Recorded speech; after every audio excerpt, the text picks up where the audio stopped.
Start my recording. All right.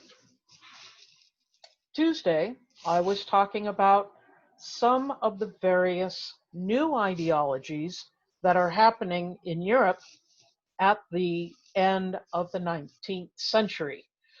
One group in particular that sticks out is, of course, the socialist movement. Now, remember that had started much earlier in terms of it being a movement of factory owners who were trying to make a utopic sort of factory system. This gets changed in the middle of the 19th century when Karl Marx takes on the concepts of socialism. And he writes his book, The Communist Manifesto, and then he goes to organize a true political party. But that political party breaks up at the First International, which is the first worldwide meeting of socialist parties. So this is not one party in one country. This is all socialists, because part of what Marx wanted to do with this new party was to make it an international workers' party. That's a really big, important component. But the breakdown will come, let me pull this up.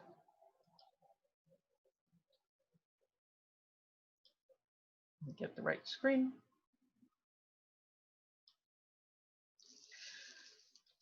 The breakdown will come at this particular movement, this particular international. And that is because there will be a difference of opinion, not as far as the actual goals, but as far as the process. And you will find this out quite frequently, that process sometimes divides people.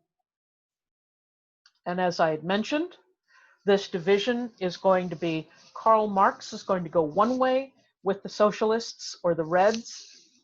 He believes in bringing socialism into a proper political party and using the voting systems to get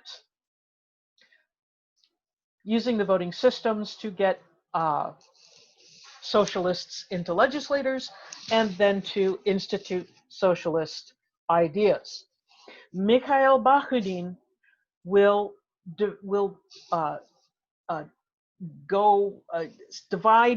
separate, that's the word I was looking, separate from this group and form his own group called the anarchists or the blacks.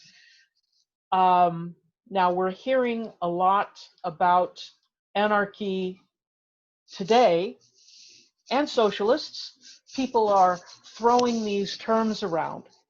So I think it would be helpful to understand a little bit better where some of these ideas come from. And of course, first of all, I want to emphasize the fact that anarchism, as Mikhail Bakunin saw it, was a real legitimate political party. So he had some of the same goals, as I said, as Karl Marx, but a different way to get to that. His idea was to have radical violence to get there. He saw violence justified because he saw, and some of you hopefully read this as part of the discussion question, Bakunin sees the state as no matter how beneficial, no matter how kind, no matter how well organized it is still a creature of violence, of power, and of slavery. So he's going to say he's going to ask to get rid of all of these structures. He feels that humans can rule themselves, that instead of having these big nations with constitutions and everything, why can't everyone rule their own lives and maybe organize in little local democracies, little local groups? So he opposed organized politics and organized economics as well. He didn't like corporations as well. Now, where anarchism becomes synonymous with violence is, of course, Bakunin is calling for radical revolution. He is calling for violence. And so you will see some adherents to anarchism using bombs, using guns, using whatever process they can to bring down the state. One of the most notable examples of an anarchist or a group of anarchists trying to bring down the state was when a group of them assassinated the Tsar of Russia, Alexander II. Alexander II was the great liberator. He's the guy that freed the serfs. He was, for many of the people in Russia, extremely popular. But the anarchists are going to use bombs to assassinate him.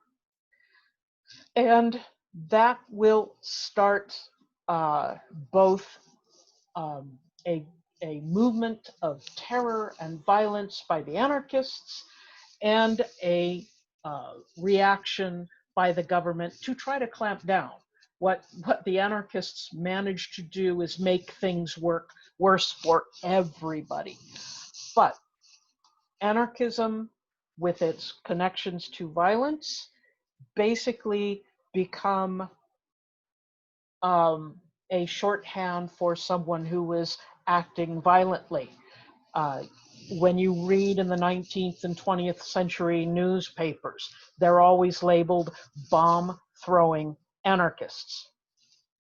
Now, the idea was for the anarchists that they could get enough terror, they could get enough violence, and that would spark a popular revolt.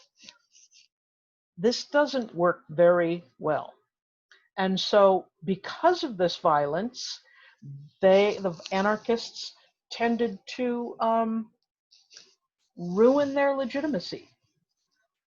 But they had this aim of getting rid of the states and getting rid of nations, and that little autonomous groups would live in harmony with each other. So a very utopian idea in the end, but how to get there was very ugly. There was another faction of anarchism known as the syndicalism. The syndicalists were basically workers' groups. Anarchists tended to be intellectuals or college students or people out of work. Syndicalists worked through, or at least tried to work through, labor unions. They wanted to get rid of the capitalist system and put the means of production into the hands of the workers, and the workers would run the factories, and that would become the basis for their new society. Okay, so that would become the basis for their new society. But both of these groups, the anarchists and the syndicalists, will not work within politics, within the political system. That is not their modus operandi. So when people are throwing around these terms, anarchists, understand they're associating the violence that they're seeing in these protest movements today with the violent work of the anarchists of the 19th century. Now, there might be committed anarchists inside some of these protest groups today who see this as a legitimate option, who want the violence as part of this attempt to spark popular revolt. However, anarchists themselves aren't an actual organized group except on the local level. There's no international anarchists meeting or organization. There's no convention. They tend to work in small groups. So one of the things I harped on Tuesday was that numbers matter.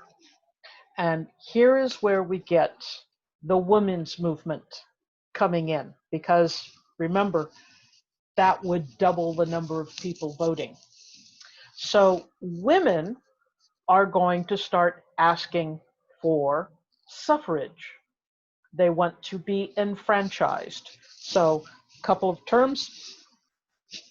Suffrage means the right to vote, and enfranchised means a person who is qualified to vote. So they're to practice the suffrage movement is the movement for women to get the vote. Women had seen themselves in most of these countries been relegated to second-class citizenhood. Some women could not own property in some countries, but by almost the end of the 19th century, in many of these states, nations in Europe, men could vote. Almost all men could vote, but women still not able to vote. And so they're going to organize and try to get their interests out in the public. Now, these groups that are organizing, important to know, this is not their first cause. Many of these women or their mothers had worked towards abolition. Women were very prominent in raising money, organizing meetings, and speaking out against slavery.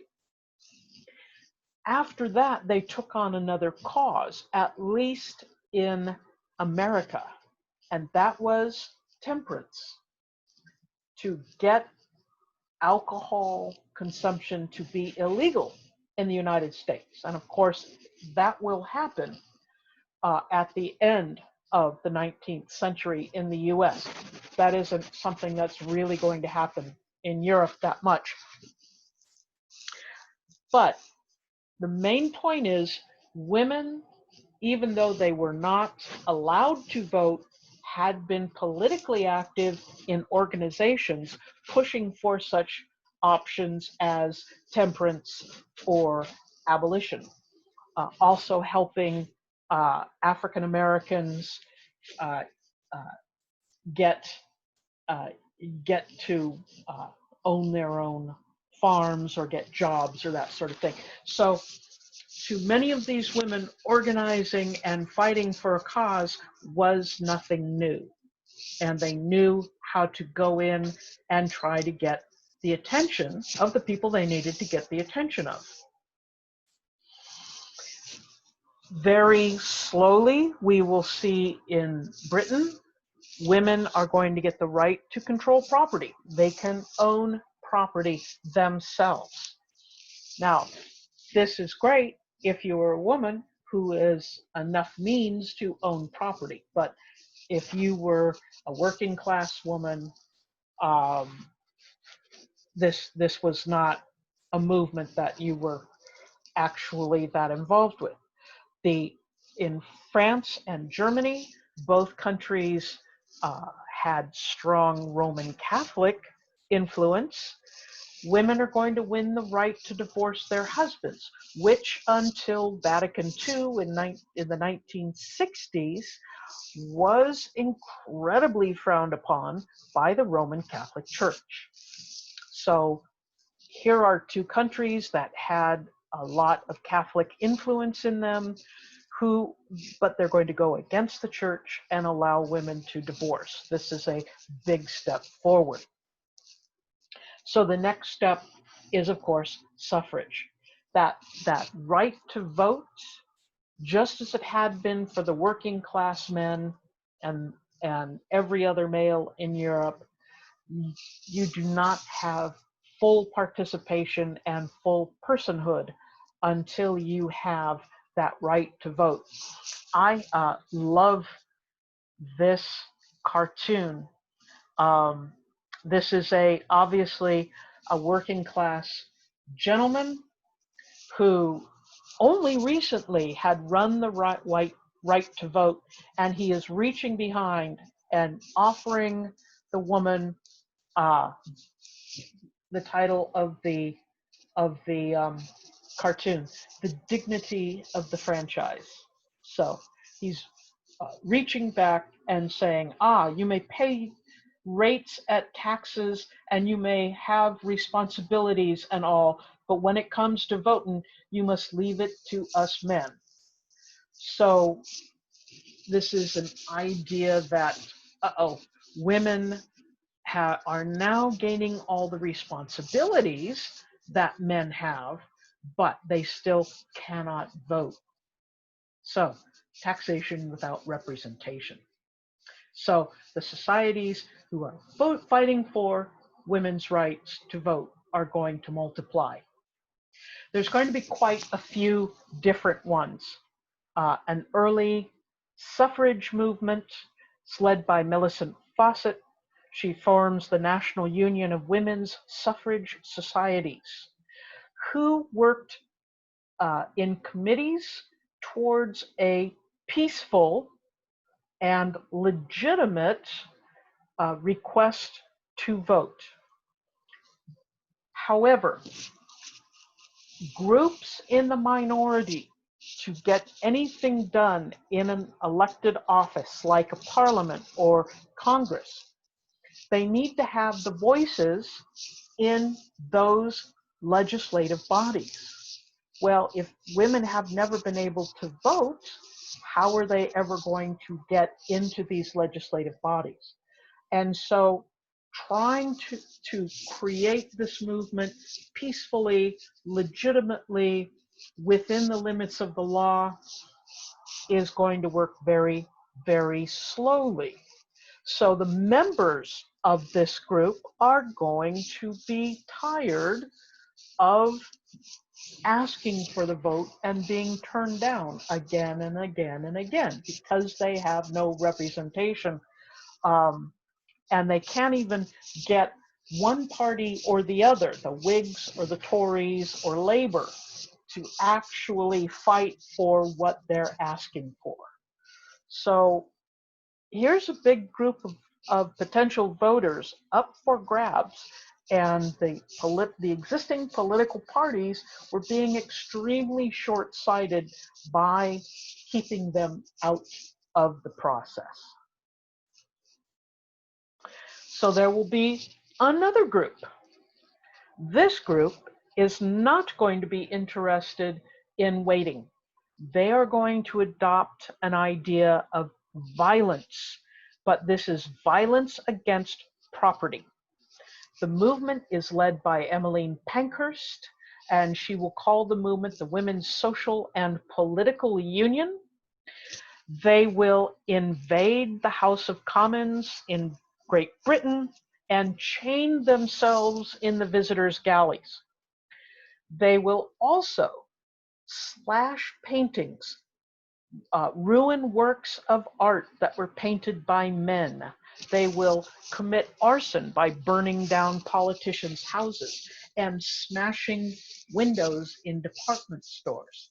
So, violence, they're going to start committing violence against property. So here's a little cartoon of a woman taking a hatchet to a piece of art. This actually happened. So the government is going to counter with even more force and repression. They will be arresting these women when they make protest marches or when they chain themselves to fences or in the House of Commons. They will be instructed, and we have the documents to back this up. They will, the heads of the police groups will instruct the officers to grope the women on the breasts in order to get them even more upset, in order to actually embarrass them.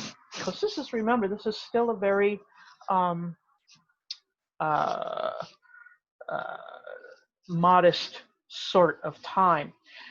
And so once they are arrested, they are not going to be held as political prisoners, which would have given them certain rights in prison. They are going to be thrown into the main body of prison, waiting for their trials with the real criminals. And so the women are going to protest by having hunger strikes. Well, the leadership in Great Britain does not want to see the women starve to death. They're serious about this. They are very close to death. When the political leadership decides that it's time to do something, and they will force feed these women to try to stop their hunger strikes. Now, this is very disturbing. At the time, they didn't have the nice relaxing drugs or anything like that. And you can imagine these women were trying to resist, but you had doctors shoving the tubes up their nose, trying to get those tubes down into their stomachs so that they can force food into them. Some of the women almost drowned because the tube went into the lungs rather than in the stomach. This is pretty primitive surgery and all that, or pretty primitive medicine. Some of the women had their vocal cords completely ripped and could not speak for the rest of their lives. It was an extraordinarily violent reaction, but these women were serious. They wanted the vote, so this is what they were willing to do to fight for it. There was a 6-hour riot between the suffragists and police in 1910. This is one of the women arrested not so gently by the police. So as you're watching the evening news, as you're thinking about these protests, it is important to know that yes, there is some damage to property, just as the suffragists had damaged property. But the reaction, the very forceful reaction, just made things worse. So something to be watching as you're watching the evening news. This is what we're seeing in the streets of the United States is not new. This had to happen for many different causes. Anyway, it will basically become something that shocks the greater part of Great Britain in 1913, when one of the suffragists, a woman by the name of Emily Wilding Davison, will go to a horse race. Now, horse races were an extremely big thing in Britain. Not as much today, but definitely back then, horse racing was important. And in this particular race, the King of England had his own favorite horse. It was from his own stables, and the horse was competing in this race.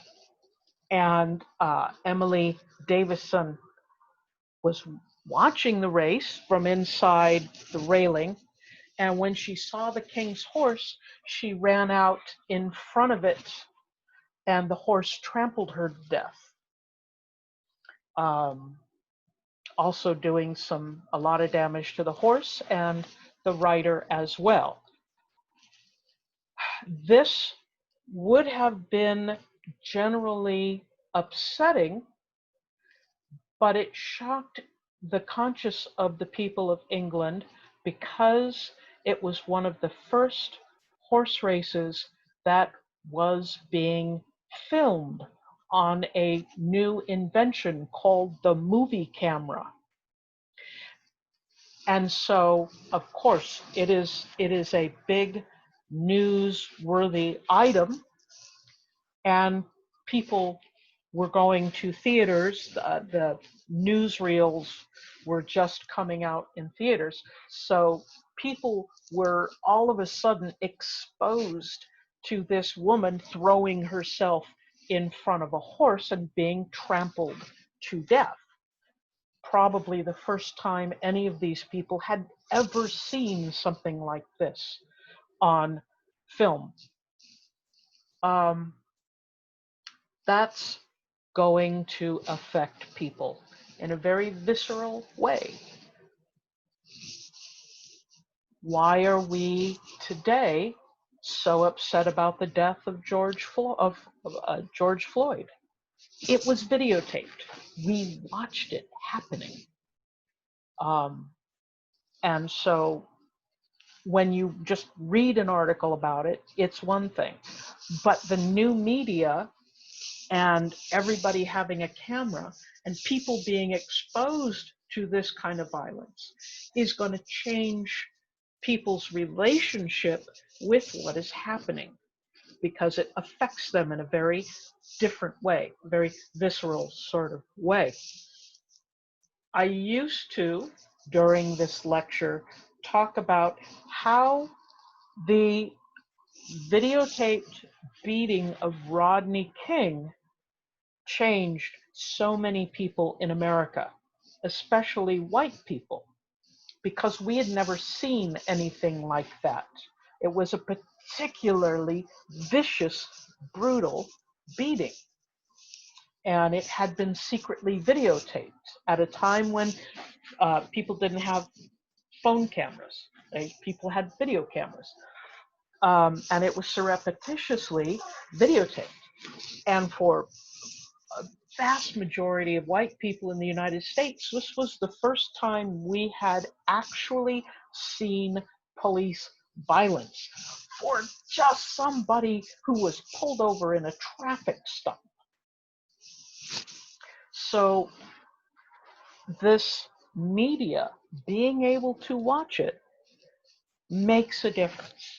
And I think as we get into the 20th century, our attitudes are going to change a lot about media and how we experience it. But this is one of the first. This is one of the earliest.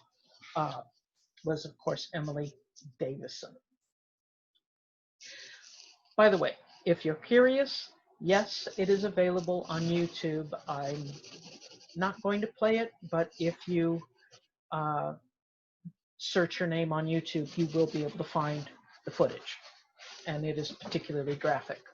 Anyway, so campaign for suffrage is a campaign not just to get men to understand and recognize women and give them the franchise.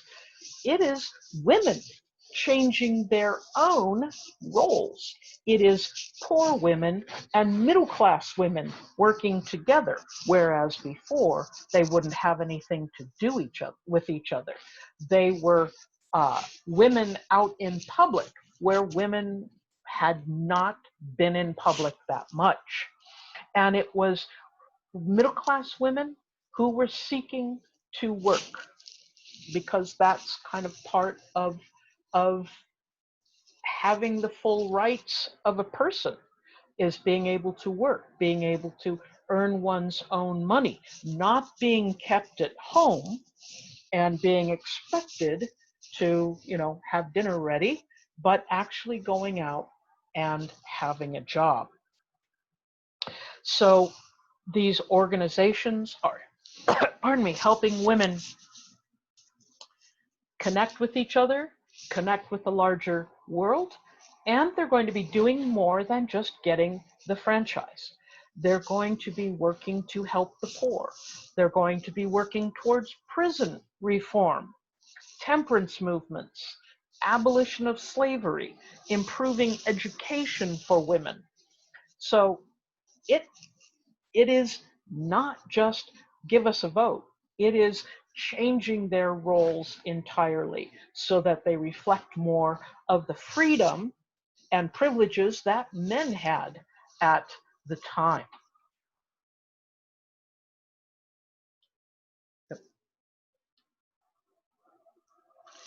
So the idea of the new women, we close out the 19th century with women taking on new roles, wanting education and jobs, and wanting to be physically active. Now, if you've seen the fashions that we've been talking about, women were corseted, bras were not a thing. You were corseted in this very tight-fitting bodice that was usually strengthened with whalebone and other materials. It was laced onto one, and it was difficult to breathe. It was difficult to bend over. It kept you sitting up straight and standing straight, but as far as actually physically moving, it wasn't working. So we are seeing fashions change by the end of this century for women to be able to move around more, being able to accomplish things. One of the things, the items, the material items that give women the opportunity to get these jobs, one of the things is the bicycle. Now, the bicycles were fairly new. Those old-fashioned bicycles called the penny farthings with the huge front wheel and little tiny back wheel, those would go away very quickly because they were difficult to ride, and you will get two wheels that basically are the same size and, of course, pedaled, driven by a chain. And this makes it easier to sit on and easier to ride. And for women who did not have enough money, to hire horses or ride in a carriage, this was liberating. They could go where they wanted to go. And people at the end of the 19th century rode their bikes everywhere. And I mean distances that we would have a difficult time fathoming, except if you're a real, mountain biker or a road racer, and, you do 75 miles in a day, no big deal, but you're wearing nice spandex and much more suitable clothing for this. Your bike has many, many gears, so it's easier to ride. Imagine, as in this picture, being in that kind of outfit and riding your bike. But they did that a lot during this time. My grandfather, who was born in 1894, lived in Massachusetts, Webster, Massachusetts, but he recalls riding his bike to places like Rhode Island or New York or Connecticut. They just got on their bikes and rode. And it was a way that women could get to work by themselves and not have to depend on anyone else. So there were plenty of women who got jobs, not all of them, but plenty of women who got jobs and were in the society. Um, there were a handful of real superstar women, but for the most part, there was not every woman is going to be out working, etc. Most of them were still in the home. So when we used to teach, and when I took this class, we're talking about different people wanting to do things differently and different political parties and some social upheavals. They used to call this moment that I'm talking about the beginning of the modern age, or the fancy term was the fin de siècle, the end of the century. And they're talking about the 19th century. And why they focus on the end of the century isn't because everyone was looking forward to writing 1900 on their checks and their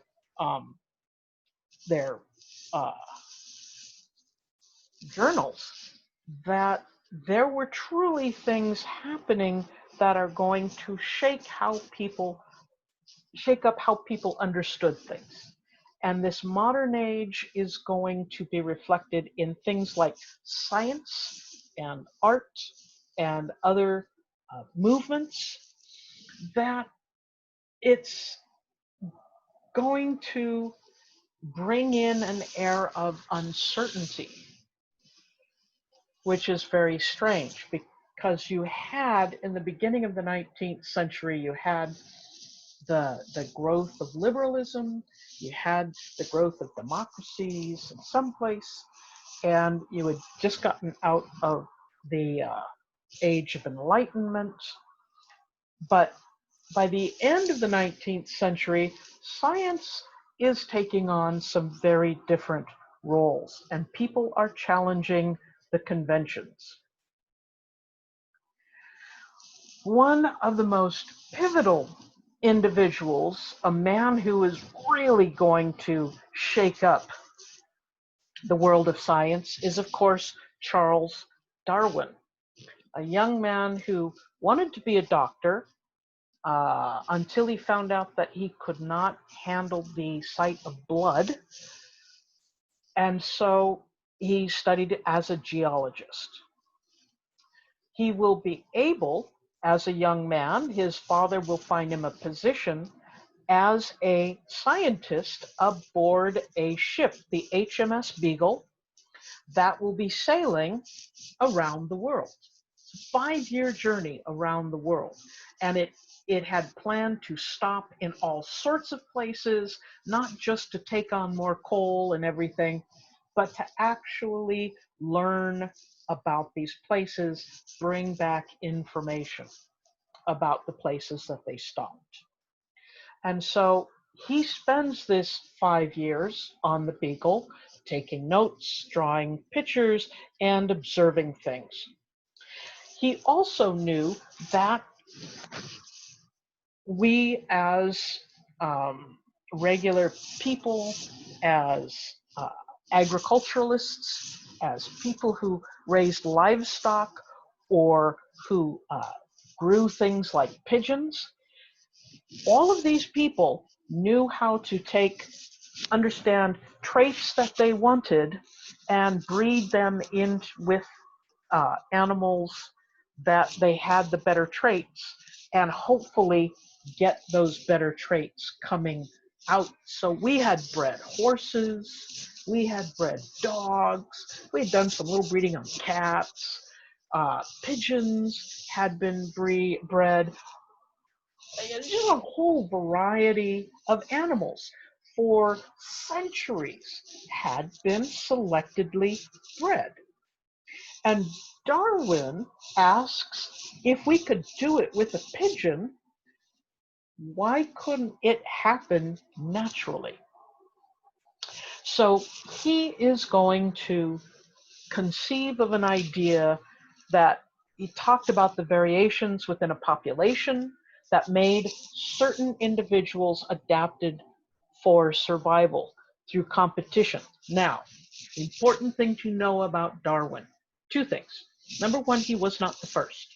There was a gentleman by the name of Lamarck who would put together an idea of evolution, and this is what Charles Darwin is famous for, put together the idea of struggle is passed on to the next generation.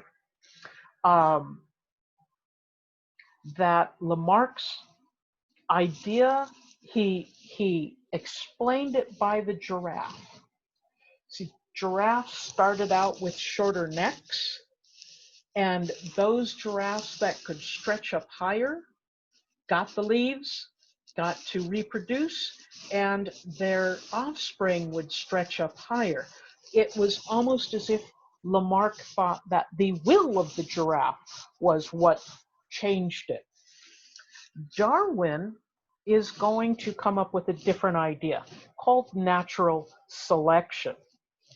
That explains how species differentiate and how they develop new traits. However, he also applies this idea to men, that he comes up with an idea that perhaps men and women evolved the same way other creatures evolved. This is going to be very radical. Now, the other thing that Darwin didn't know about was DNA and genes. He didn't know exactly how this change happened, natural selection. He thought it was those animals that are better adapted, they pass on these traits. We know through understanding genes that there aren't any better traits, there are just traits, and some help an animal in some areas, and some help an animal in other areas. And the genes contain all of this information, and then it's when the offspring is born, when the offspring develops, some of those genes become prominent and other genes become recessive. It is not, as some would state it, a completely random process, however, because it's not like you're just rolling dice. There are aspects of the genetic markers, the makeup, are going to be prominent, others recessive, and then maybe that recessive gene is going to come out a couple of generations down. So it's not completely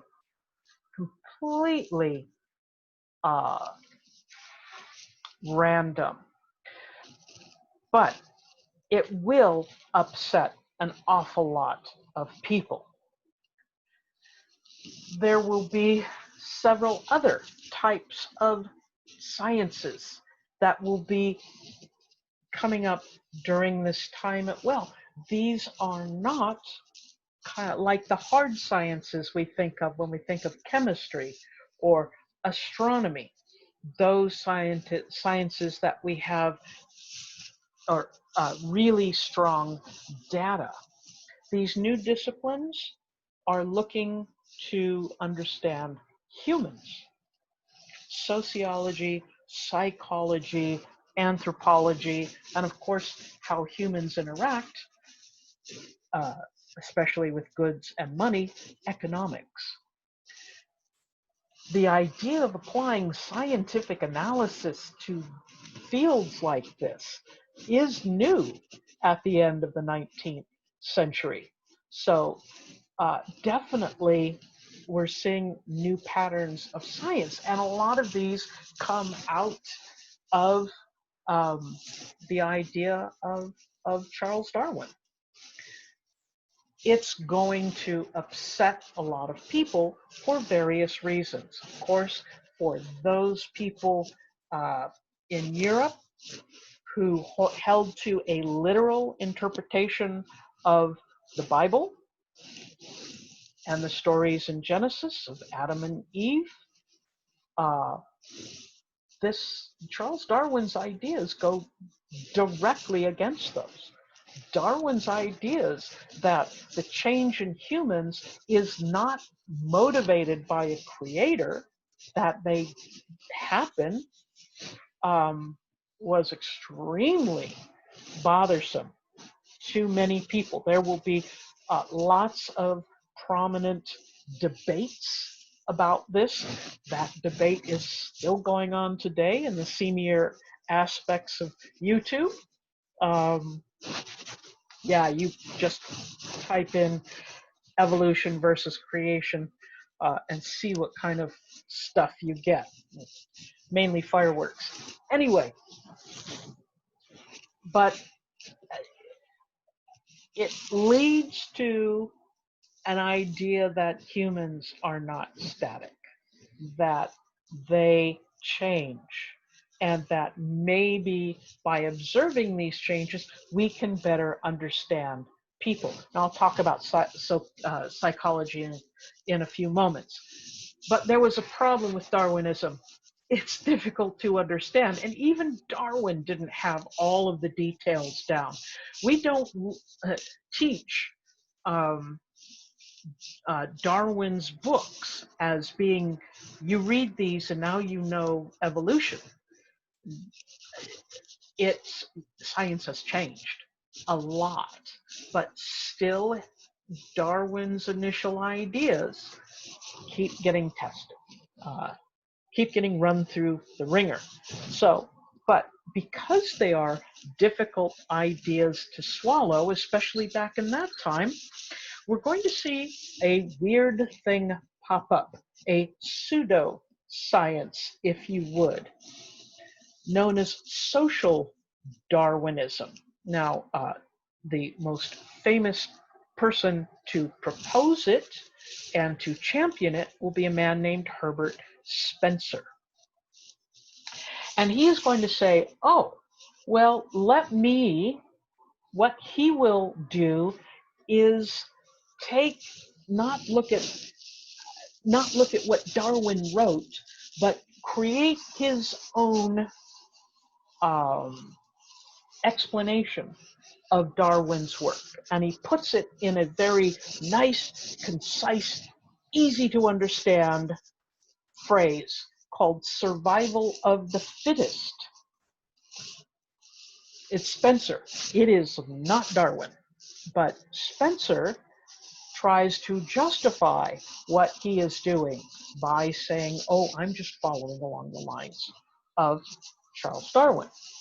But he is going to apply survival of the fittest to social classes, to races of humans, to nations, to cultures, to economics. And this is appealing to many groups, partially because the idea of competition, if we're talking about capitalism, competition is what it's about. If you're talking about sports, survival of the fittest. But when you're talking about things like classes of people, or races of people, or nations of people, survival of the fittest can be used to justify some pretty ugly things.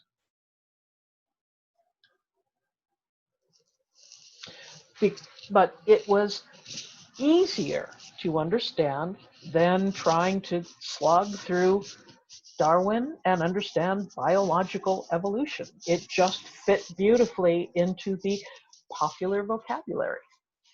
And when you get phrases that work into the popular vocabulary, they're easier to swallow. They're also easy to denigrate as well.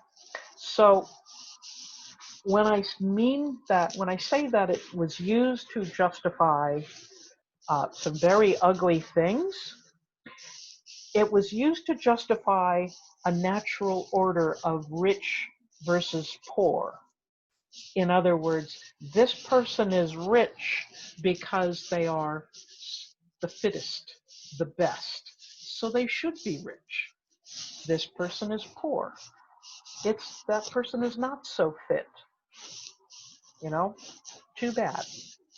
It is used to justify imperialism. It's used to justify warfare. It's all tied up with racial hierarchies and white superiority. As I said, it becomes a very vile sort of thing. But at the same time, some of its precepts of social Darwinism is going to be applied to campaigns to improve health and welfare. Some of those campaigns are going to be working towards helping people get better. Other of those campaigns are going to be used to justify getting rid of those people who are not so good, or determining who should breed. The idea of eugenics comes from social Darwinism. So, as I say, it's a misunderstanding of Darwin, it's a twisting of his ideas, but it was so much more palatable to the general public than the difficult ideas of Charles Darwin. So if I we have a question build, on that. sir, yes. This is a pretty abstract question, but I mean, why do you think that do you think that's a natural us versus them kind of primitive thing that we all have in us, that we want to believe that sort of thing? You know, because those ideas seem to persist for throughout history. Yeah, I think, is it natural? I think it's some people might take comfort in it. Other people might use it to justify what they're doing. See, a lot of this comes into ex post facto thinking. That is a fancy Latin term for after the fact. You know, I did X and I do it, and then a little bit later on, I come up with a good reason for doing it. So whether it is natural or something we do or something that helps us to avoid such emotions as shame. Mm-hmm. You see what I get? You see what I'm saying? Yeah, we have a tendency to justify our presuppositions versus actually using the evidence to come to a conclusion.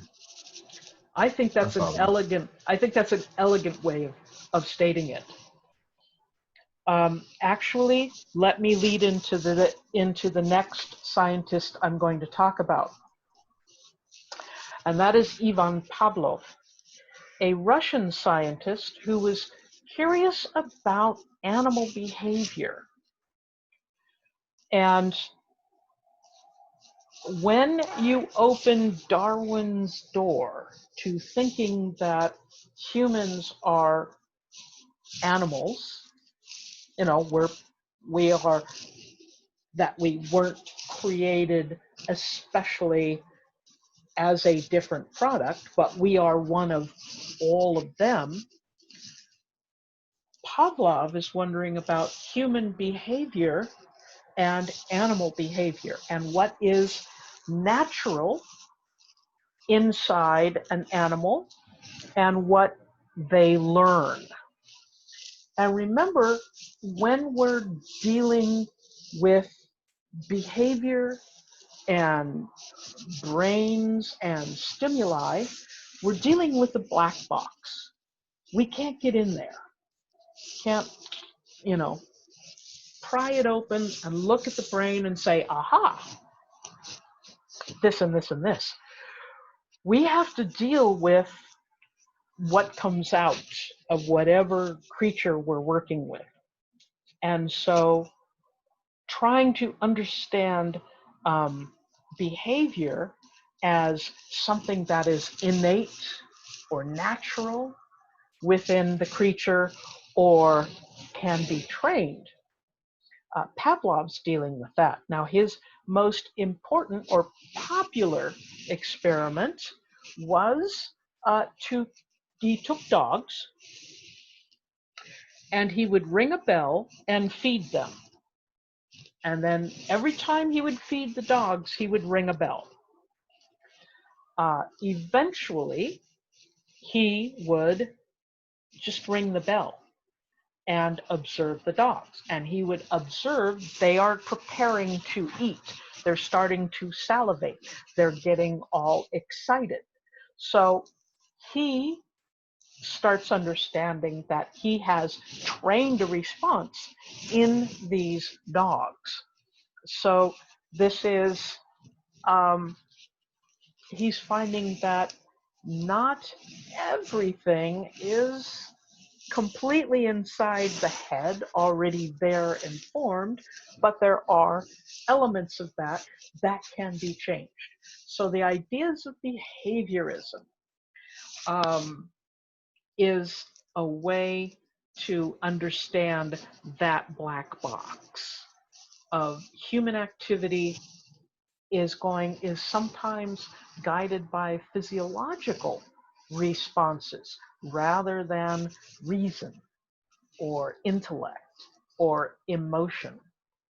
So Pavlov is reinforcing some of Darwin's work by saying, look, we're closer to these animals than we had thought before. We think our reason is going to be all that we need.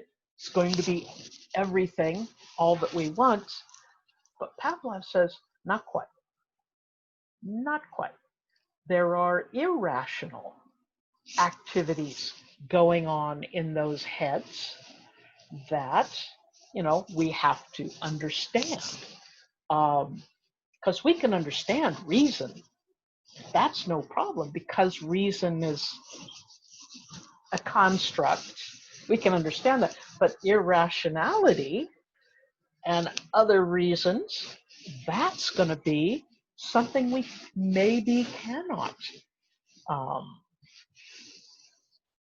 understand quite so easily. So he's challenging these already existing ideas about the human brain.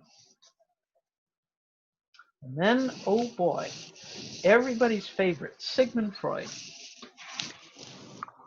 Freud is one of those people that is dealing with the black box and trying to understand what's going on in that brain.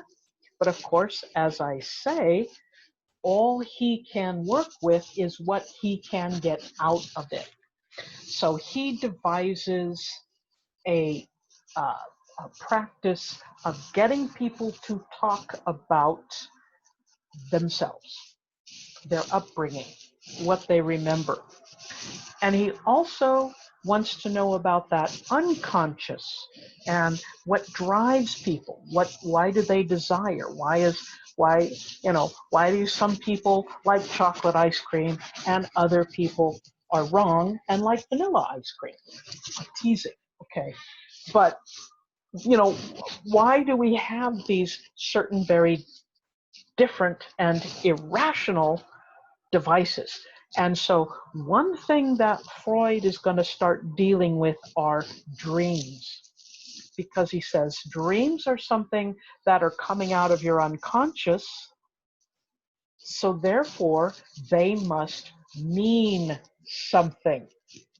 So let me give you, okay, if you bring up Sigmund Freud to a modern psychologist or psychiatrist, they start babbling. They're like, oh, you can't listen to him, blah, blah, blah. Because his notions are so outdated and in many ways just plain wrong that they get very upset. However, Freud's ideas enter into human uh, uh, the ideas that humans have been dealing with for thousands of years. And so he's trying to make sense of it, but he's using his education as a late 19th century man who went to university and doesn't have, he's never taken a class in psychiatry or psychology because there were none. He's got a very limited set of tools to work with. So what he comes up with, let me go into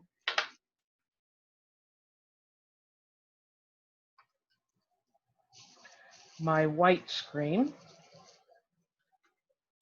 So as I say, Freud's ideas are not used in modern psychiatry, generally speaking, but because they have entered our imaginations, they are sometimes used to understand literature, as strange as it sounds. As a theater major, I learned a lot about Freud. We talked about him. We used Freudian ideas to interpret plays. But the big approach that most people use to understand Freud is called the snowman diagram. I think you can see why we would call it the snowman diagram. Anyway, Freud thought that what is inside of our black boxes are three things that work against or with each other: the id, the ego, and the superego. So the id, the ego, and the superego.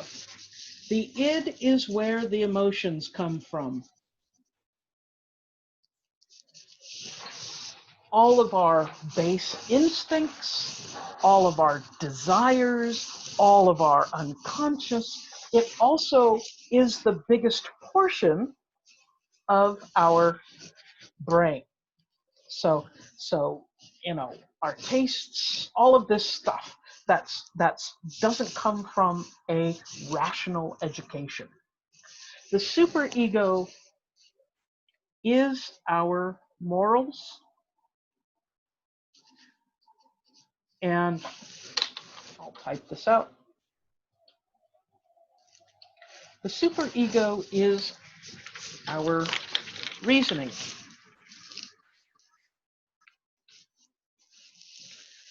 Superego acts as basically our control room. It doesn't come out as what we see in an everyday person, but its job is to keep that id, this thing,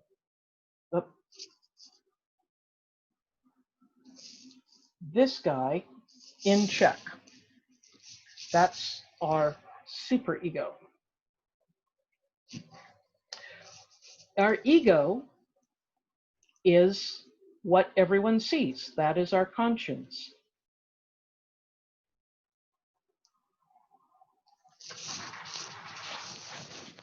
And it reflects the fight between the superego and the id that we have all day long. So, keeping that in mind, what dear old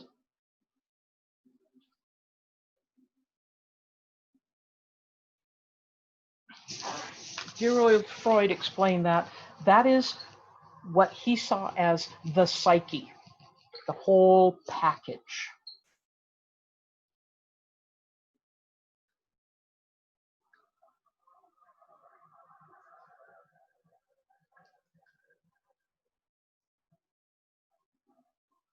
Go back.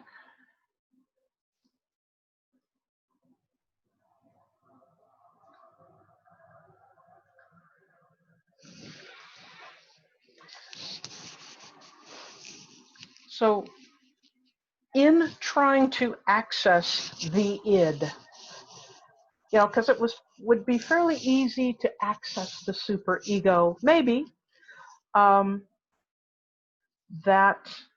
the to get to the id, Freud thought that he needed to get into dreams to understand them, because that's where your unconscious was. Today, dreams are seen as something very, very different.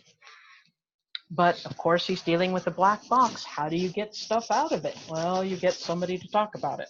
And that's what he did. Sigmund Freud just sat down and talked to people. He had them relax on a couch or a bed, and he would just ask them questions and get them to talk about their latest dreams. But Freud felt that the id was very hypersexualized, and this is where he's very discredited in the eyes of modern psychiatrists. He interpreted our desires as wanting to have sex with one of our parents. If you were a woman, you had what he called the Electra complex, in which you wanted to have sex with your father, but there was someone in your way, your mother. And so you spent your time trying to push away your mother so that you can get in good with your father. If you were male, you were, to Sigmund Freud, wanting to have sex with your mother, so you've got to push your father away. Freud called this the Oedipal complex. Now, Electra and Oedipus were both Greek mythological characters. Where did this come from? Well, Sigmund Freud was educated as a regular, well-to-do European. He learned some Greek, and he had heard about the Greek myths and the Greek tragedies, and he was using those ideas of these mythological characters as being a shorthand for what he's talking about. Now, psychiatrists and psychologists have very different ways of looking at this. But these ideas of the id, the ego, the superego, the Oedipal and the Electra complex, psychiatrists and psychologists do not use them today, but people writing books, making movies, doing theater, they still hold on to some of these ideas. And so if you are a theater director, or you're directing a movie, you might just say, let's take this in a Freudian perspective. There was a production movie of Hamlet made a few years ago, and I think Mel Gibson was Hamlet, and I don't remember. You would know. Glenn Close was Hamlet's mother, and they do it in a Freudian fashion. And so Hamlet is trying to push away the new king. Anyway, Freud is important to know because of how he sees humans as not these rational actors, but there's something different going on here. So definitely Freud is a person of this fin de siècle, this difference, different times.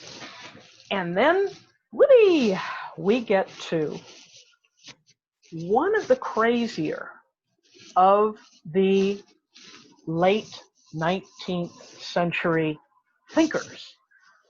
Friedrich Nietzsche, him of the great mustache. Now, I do hold that the 19th century was the pinnacle of men's facial hair. These guys had the best mustaches, the best beards. I mean, they just looked great. But always realized they always wore hats and they didn't, shampoo their head very often. So everybody in the 19th century had great facial hair and they all had hat hair all the time. All their hair is kind of messed up because they have always just taken off their hats because men did not go outside with hats. Anyway, okay, back to Nietzsche. Nietzsche hated the middle class. He thought that consumerism and the bourgeois ideas of democracy and science and progress, this was all awful. He also hated the Judeo-Christian traditions. He thought it turned people into mental slaves and people based on conformity. He will have written some of the most notorious philosophical books of the time, in that he says that people, in order to get better or to liberate themselves from all of this junk that had been put on them, the middle class and consumerism and all that, and Christianity, he says, got to get rid of all of that and liberate oneself personally to become the Superman, the Ubermensch, as he will call it. Nietzsche is one of the first writers who will posit the idea that God is dead, which was an unusual position at the time. There were very few people who were out and out atheistic, but Nietzsche himself was anti-theistic, an anti-theist. He did not like Christianity, Judaism. He didn't like any religion at all, and he felt that people needed to liberate themselves in order to become Supermen. Now, sadly, Nietzsche, of course, goes crazy and dies in an insane asylum. He is addicted to drugs and all this sort of stuff. He's a weirdo. But his ideas get picked up by Adolf Hitler.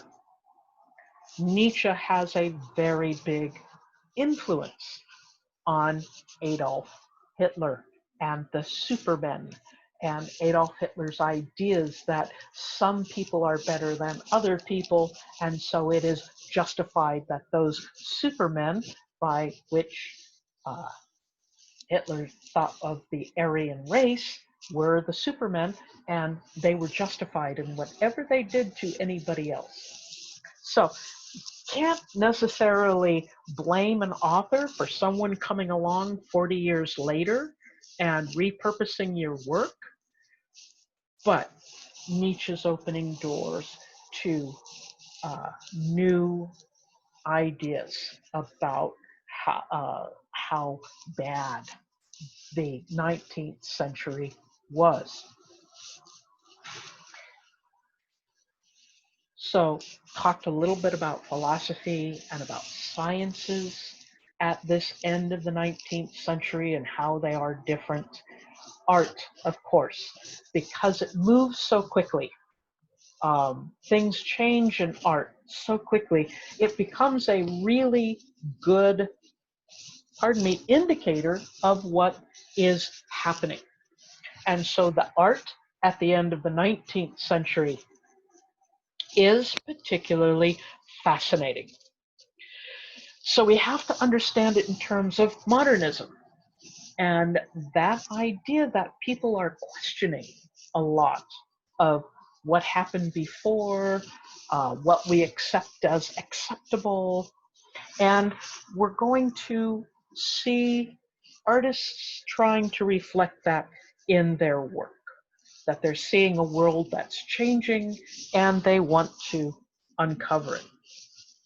They're going to get rid of a lot of traditional values and deal with experimental forms in order to unleash human creativity. Now, something that your book doesn't talk about is that one of the things artists are up against in this moment in time is photography, pictures.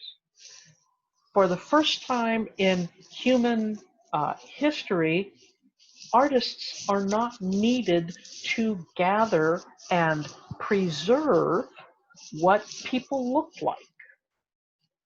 A photographer can do that. A photograph can capture a human more face, that is, more accurately than any sculptor or painter. And so, what's an artist to do?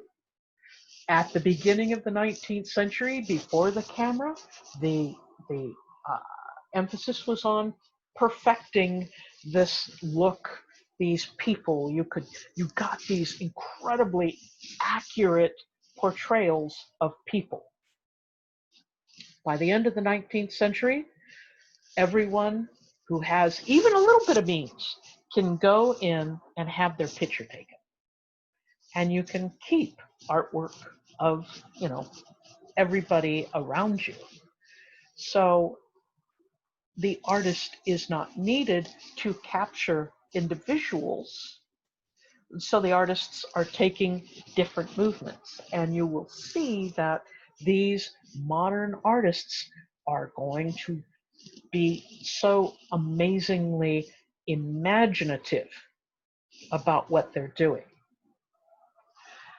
There is the concept of this modern art, however, if you're painting something super accurately, there's only one story to tell, and that is what you're looking at. But when we get into this modern art, the story isn't so clear. It's subjective, not, one thing. And so I think in that way, it tends to fascinate us, because now all of a sudden, I, as an observer, have to do some work. I have to start seeing it and understanding it.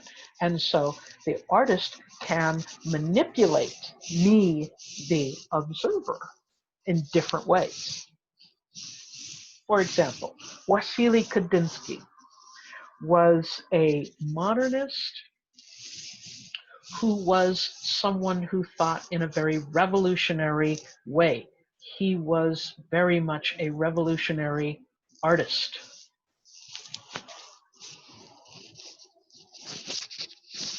And so his work is not going to portray life as it is, but life in change. The process, the ideas of garish colors and movement, and your eye is bouncing around to different places. And does my eye follow the black lines, or does it go into all the colors? And Kandinsky is, of course, saying yes, it should go everywhere. And this is what art critics talk about: rhythm. A painting has a certain rhythm. Kind of what they're talking about is a dance that your eyes do in it. Are your eyes looking everywhere? Are they trying to create an image, or are they just allowing you to feel something? This is This is the kind of work you're having to do. Some of these artists, especially the French Impressionists, are going to try to capture nature, but deal with it in a very different way, especially ways that the cameras of the time cannot. One of the ways they are going to do this is play around with light and colors and how colors affect us. The Impressionists are going to break through. Until this moment, the Academy, the French Academy, had wanted only pictures that represented, oh, I don't know, Greek mythology and stuff like that. The canvases of the 19th century tell a particular tale, and they had to look very precise, and all the details were exact. And the Impressionists just say, forget that. We're going to open up to the senses. And so once we get the Impressionists, after that, the world changes. These are the guys who break through. Claude Monet and Pierre-Auguste Renoir. After these guys, here is Monet's Water Lilies.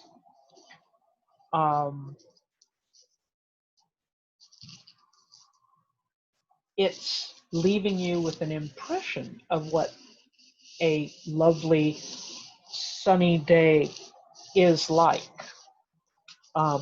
But you're not looking at the individual water lilies. He's just using his paint to draw your eye into various parts of the painting and to understand those parts. You see the lovely sunlight hitting this bush and the front of this weeping willow perfectly, and yet down in the water, it's all sorts of colors and it's dappled.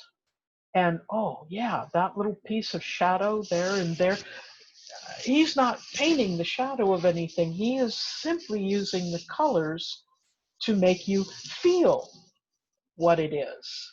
So he's not doing these individual colors. Up close, you would see very, very quickly that those are just paint stubs. He's just stubbed his brush into the top of that paint. But you pull back and you've seen bushes like that. Renoir, he's going to give us people, but this is a deceptively simple look at the boating affair. These are people who are out on a boat, who are enjoying a hot, hot, hot summer afternoon. But to us, we don't see it as revolutionary. To 19th century, an older 19th century person, they would be absolutely shocked having men and women together, and the men have only their undershirts on. Obviously, they're more working class, but they're sitting at the table, they're dining with everybody. This guy is actually smoking at the table with the women. You do see some of the men in more traditional outfits, but this intermingling is quite radical. And it's hard to tell on this, but the colors are so amazing. When you get to this yellow hat, there's very little yellow in it. You didn't pick up the yellow paintbrush and say, hot yellow. There's so many colors going in this. I one time had a puzzle of this picture, and I'm really good at puzzles. I love jigsaw puzzles, and I'm really good at them. And it was like a 5,000 piece puzzle. I could not finish this puzzle because the colors don't read like you would expect them to close up. But far away, this painting is amazing. And you can go see it. It's here in Washington, D.C. in the Phillips collection. Now, a lot of the museums in Washington, D.C. are free, and you can see a lot of spectacular work for free. The Phillips Gallery is off the beaten path, and they do charge admission, but when you get to see paintings of this quality, it's well worth paying the price. In fact, there's a bench in front of this picture. It takes up one wall. It has its own wall. And it's like, it's a good thing the bench is there, because people literally go weak in the knees when they're looking at this painting. It's so beautiful.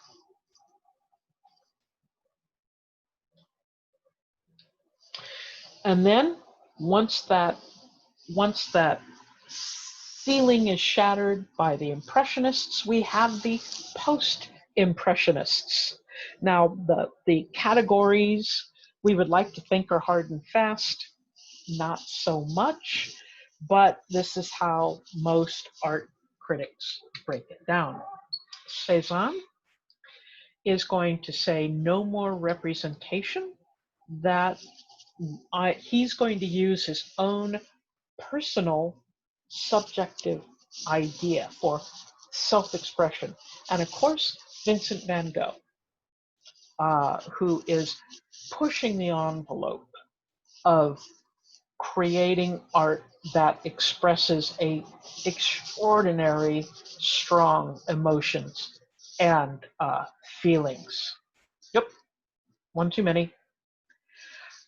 This is Cézanne's mountain, and it's not a mountain, it is a bunch of squares of color. He is expressing himself through squares of color. When you start looking at it that way, it's like, oh my goodness, it's all very geometric. But still a pretty stunning piece. And of course, Van Gogh. This is one of his earlier ones, so it's not quite so crazy. Van Gogh lived a very sad life, and he will go insane and be locked up in an insane asylum and eventually die at a way too early age. And he rarely sold a painting. He was mainly supported by his brother Theo. But I use this painting because you can see the globs of paint. That would have been horribly expensive, but he uses the actual physical texture of the paint to do part of the work. And those beautiful trees that are just kind of spiraling up. But it's still kind of cartoony, and yet it's speaking to us. It's giving us this beautiful. And then we get into the Expressionists, Emil Nolde and Edvard Munch. You'll recognize Munch's work. That they're very distorted and violent, and the colors are extremely intense. And these men are going to be portraying not just their ideas of how to get art and nature out, they are expressing some of the hopelessness and helplessness that modernism brings onto these people. That while we're questioning everything, so are these artists, and their work is extremely charged with that idea. And then I'll talk about the last two, Matisse and Picasso, when we get there. You've seen this on pillows and tote bags and all sorts of things, and used in a million memes. But an expression of ideas that are extremely dark and disturbing, stuff that people didn't put that much in paintings before, maybe Goya, but uh, a sense of alienation from reason. These humans are hardly reasonable individuals. Egon Schiele is going to be another one. He painted this while he was in an insane asylum. Um, he was a very disturbed man, um, frighteningly so. Then eventually we get to Henri Matisse, who is going to basically eschew human forms altogether. And in fact, he will work in a format known as collage, in which he will cut out pieces of paper and glue them on to the canvas and paint and do things like that. To us, this probably feels contrived, or a 5-year-old could do this. But at the same time, 5-year-olds, when this painting was made, were not doing this. So these kind of artworks are coming out of someplace new and different and reflecting new things, new ideas, challenging us to see paintings in a new way. And of course, Pablo Picasso. Picasso lived an extraordinarily long life in which he had to reinvent himself. He went through multiple periods. This was from his blue period. And he lived into the late 60s, early 70s. So he will go through many of these artists and take up new styles, and he will be a tastemaker and push to be the leader in these different styles. So this is just the beginning for Picasso. We can still recognize a face there. It's actually a very cool sort of painting, but it is expressing something far beyond that anything you could do in a picture.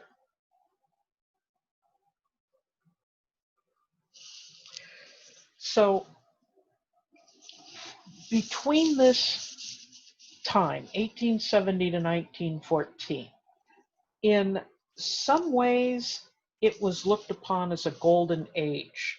There's a lot of people who talked about it in very warm terms, especially because what happens in 1914 is going to change everything. There weren't major European wars. The standard of living had improved, and you had industry and commerce and science. The hard sciences were bringing in some really amazing things. People were living a much more comfortable life than they had. But at the same time, that same period was a destabilizing, that there is a very different political climate because there's all sorts of new people coming into politics and making their numbers count, and mass politics. Political, it's no longer a game for intellectuals, but everybody is trying to get their ideas heard. So we're going to see eventually that's going to come to a head in 1914.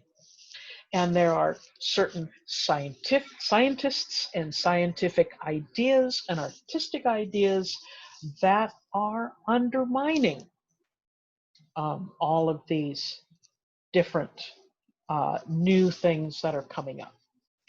So it's a very interesting time. There are a lot of people who look back on it that this time in America as being an extraordinarily special time. But American tastes were very conservative at the moment. So the Impressionists paintings and the Post-Impressionists and all those were happening in Europe. They were not happening in America as much. So Sigmund Freud had come to America, and he made a group of speeches about this early field called psychiatry, but it's still not something that would have been accessed by many people in America. Americans are still concerned about opening up the West. All of these towns west of the Mississippi were all brand new. We've still got cowboys running around, Native Americans running around. America is very, oh, how should I put it? Main Street USA of Disneyland. So the Americans had a little bit different view of this moment than the Europeans. I think the Americans would have come to that first conclusion, that it was a golden age. Okay, I'm going to pause the recording. Does anybody? Okay, I thought I had started it again. I clicked the wrong button. Thank you very much for reminding me.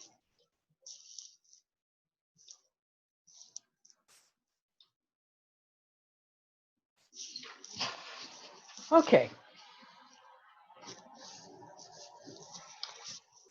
The organization of the nations participating in World War I gets kind of hairy. So I will need to go back and forth and do some checking and some whiteboarding in hopes that you don't get too much more confused. So forgive me for that.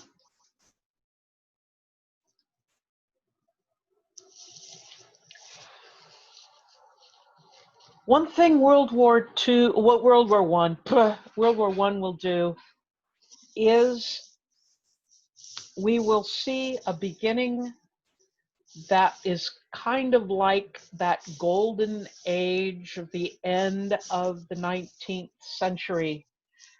And then it's going to be very quickly crushed. And what will happen is that age-old institutions, monarchies, empires will crumble very, very quickly in the course of this war. And we're going to see not the rebirth of kings and monarchy. We will still hang on to a couple of monarchies, but new forms of authoritarianism will grow up to take the place of what had been destroyed in the war. We're also going to see some new nations, but that's a little bit later. So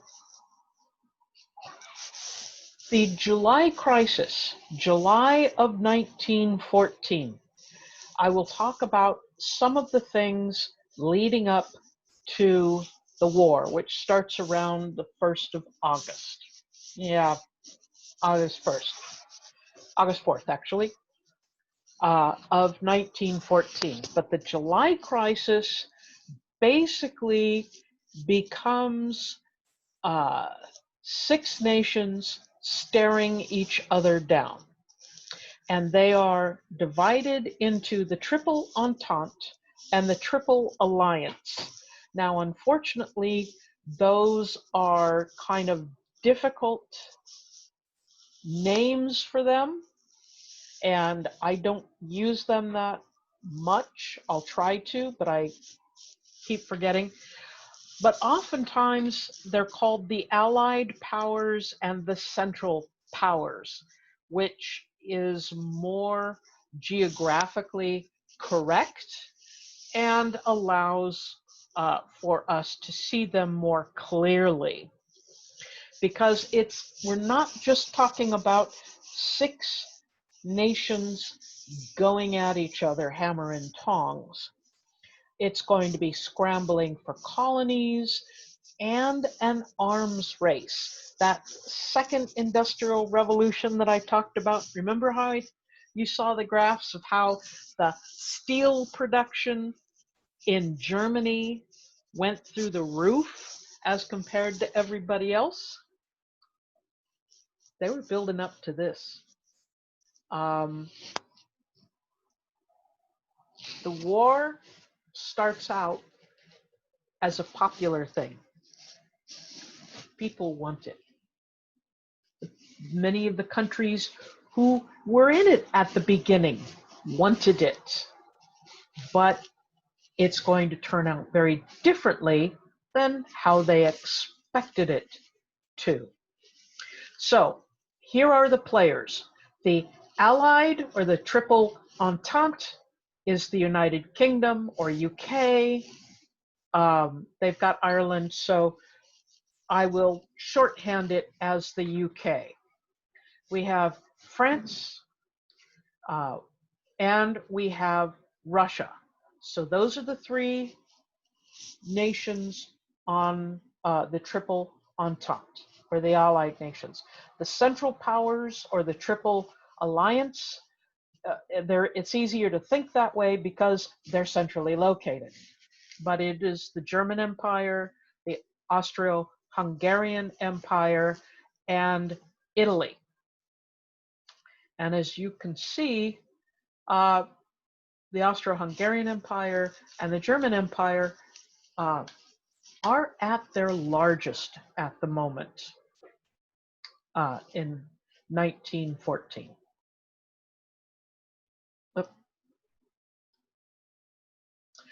But of course, it's not going to happen in the middle of those 6 nations. The actual problems are going to start in the Balkans, where we have the Ottoman Empire is getting weaker and weaker.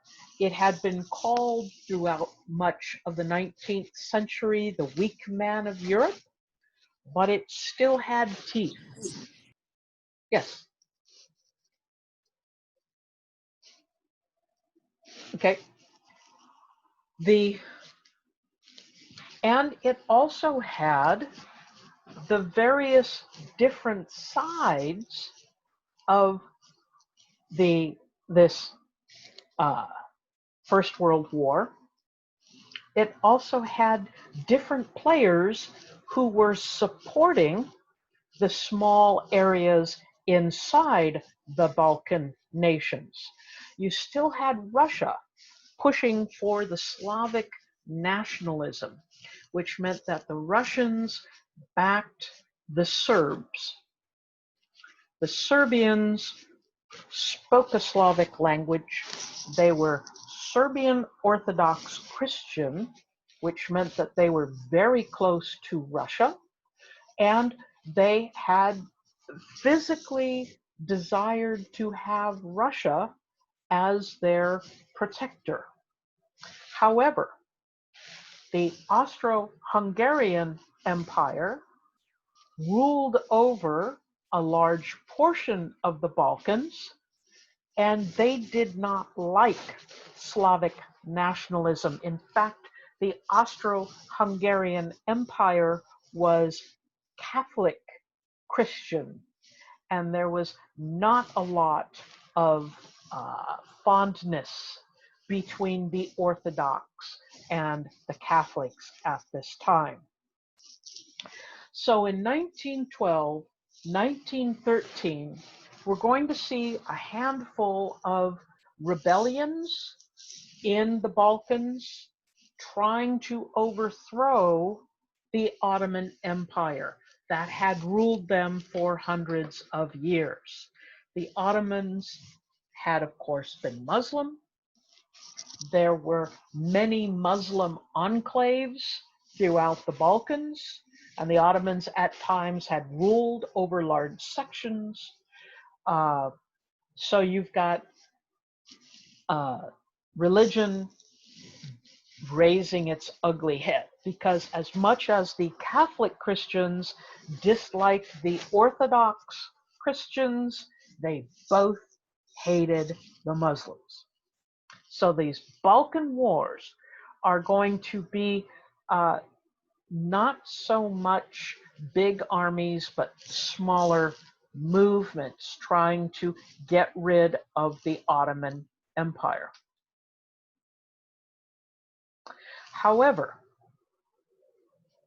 there's going to be, with the success of overthrowing parts of the Ottoman Empire, we're going to see the Austro-Hungarian Empire moved in. So let me go to the whiteboard.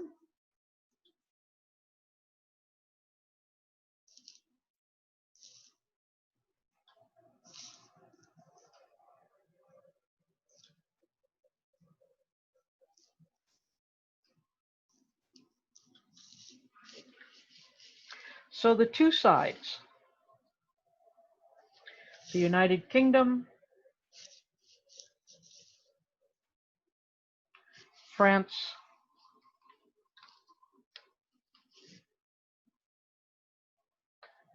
and Russia.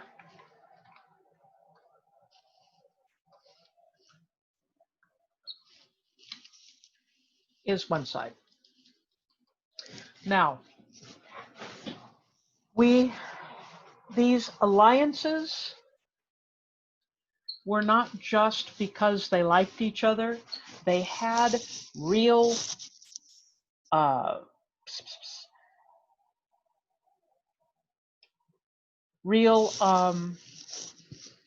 treaties, some with open treaties and diplomatic relationships, etc. And some of these relationships were hidden in the treaties. Sometimes treaties get hidden relationships. So we had German,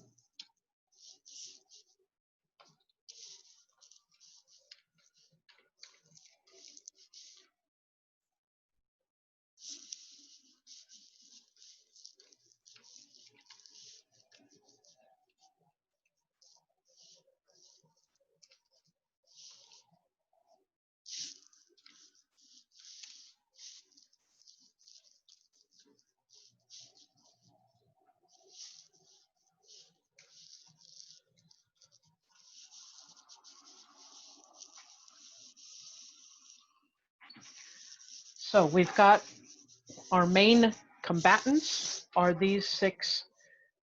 These three nations had signed peace treaties, trade agreements, and there were certain hidden, as I said, clauses in these treaties between them. And they were made for defensive support, mutual support, in that they signed treaties with each other that said if one of the members of this treaty is attacked, the other two will come to their aid. The term for what is going to happen at the beginning of World War I is called entangling alliances, because stuff is going to get so crazy that we're not going to see countries be able to opt out or do things differently.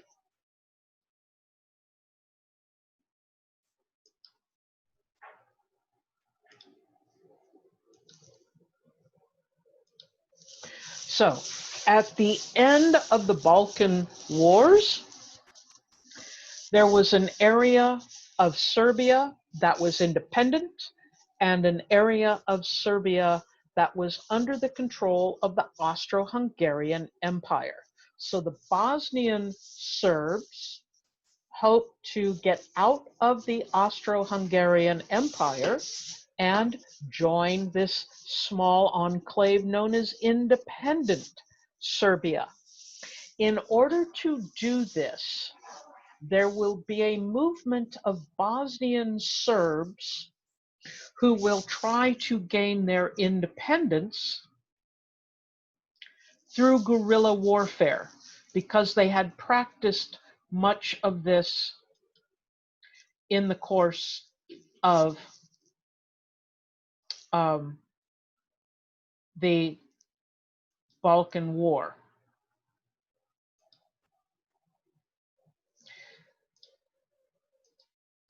And the organization that these people training for independence was the Black Hand. So the Bosnian Serbs formed the Black Hand in order to commit sufficient guerrilla warfare in order to join independent Serbia. Officially, independent Serbia had not come under the, had not publicly announced that they were going to support Bosnian Serbia. And so this independent group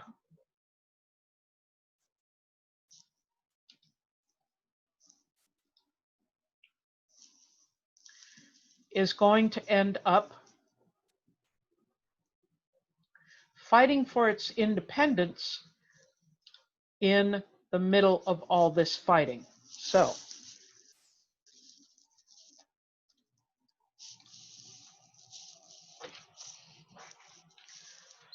Serbia is going to be in the middle of all this.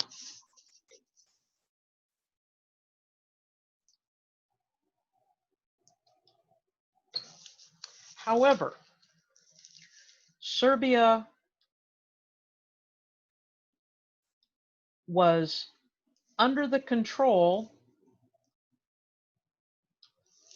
of the Austro-Hungarian Empire. But at the same time, let's see if this pencil works better. Yeah, much better. Russia was pushing their brotherly affection towards Serbia. So it might be little Serbia and of course the Bosnian Serbians, but it's actually the interests of the Austro-Hungarian Empire and the interests of Russia that are involved. And so the heir to the throne of the Austro-Hungarian Empire, Ferdinand Francis, this gentleman here, is going to go on a little journey to the city of Sarajevo.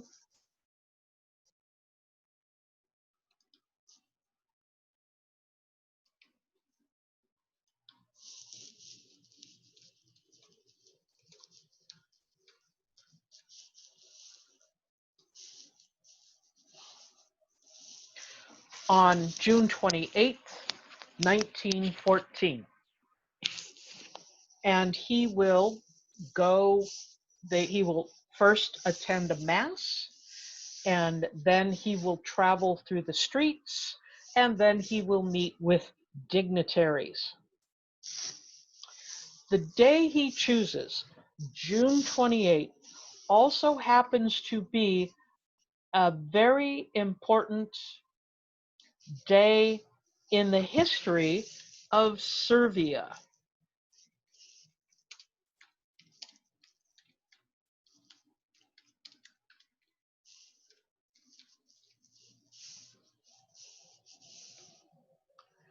It is the day of Kosovo Polja, in which the Serbs in the 14th century lost to the Ottoman Turks. And so no, it had to be the 15th century. And so it was a day that is remembered as being very upsetting. Well, whether Franz Ferdinand knew that that day was a particularly important day for the Serbs, he didn't realize this. What he might have realized that he didn't care, or he acted as if he didn't care. So he will go to the city of Sarajevo in order to make an official state visit. Oh, I need.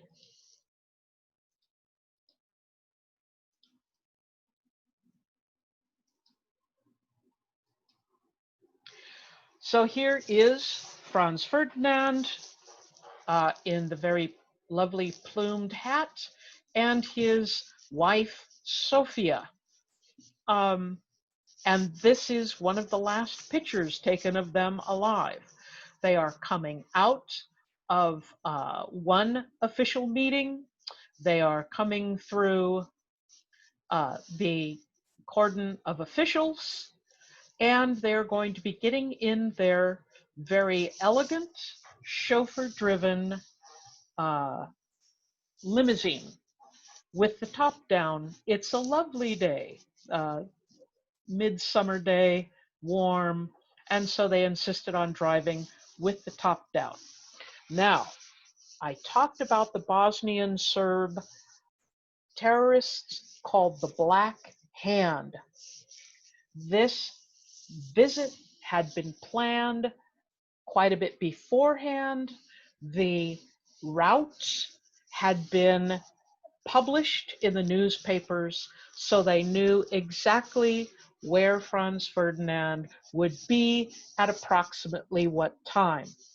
And so these Black Hand terrorists had trained in Serbia, gotten arms from Serbia, like grenades and bombs and pistols.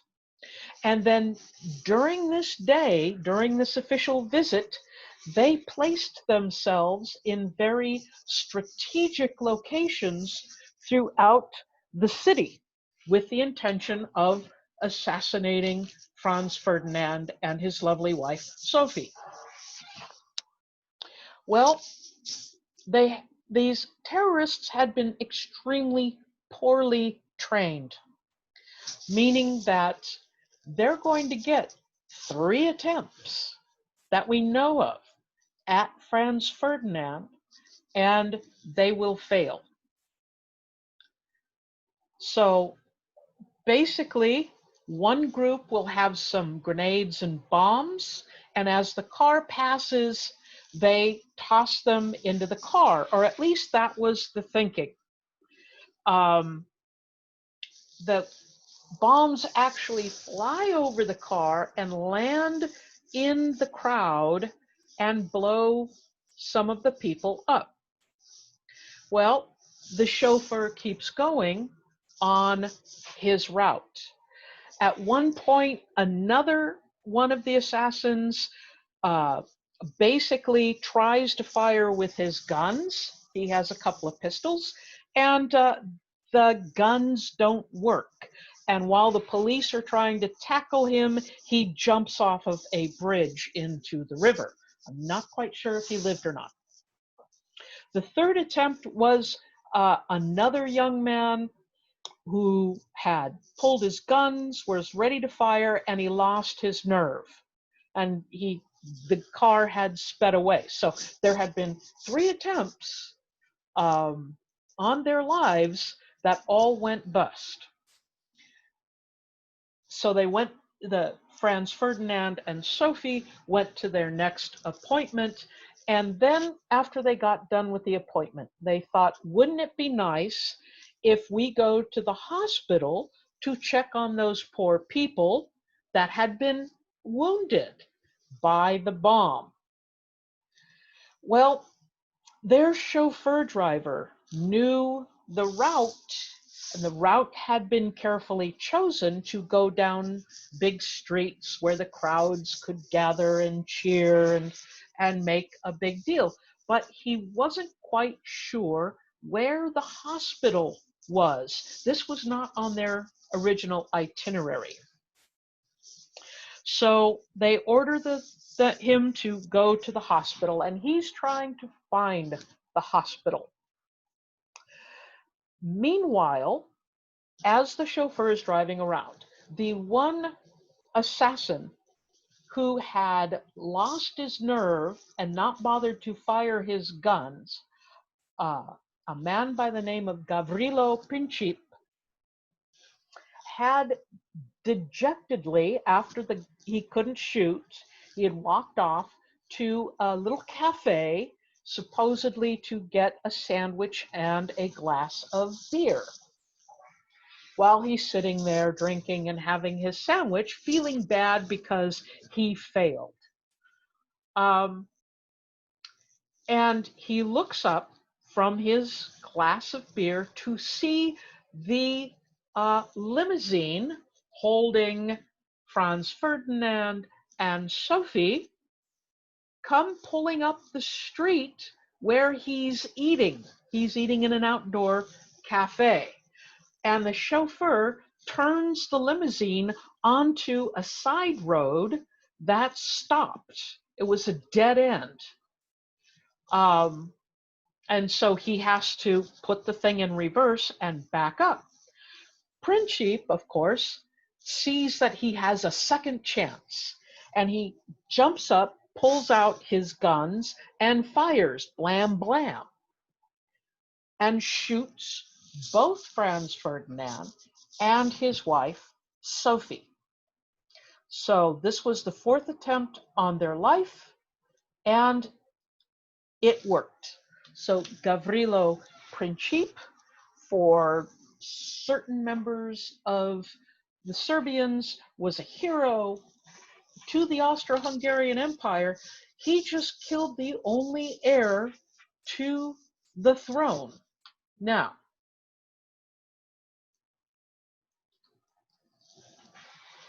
so after that assassination, the Austro-Hungarian Empire is left with their very old emperor, Franz Joseph II. He had been on the throne since like the 1840s. And he is going to use his power over Bosnian Serbia to make demands on Serbia, because they had trained, unofficially, but the Black Hand assassins had been trained in Serbia.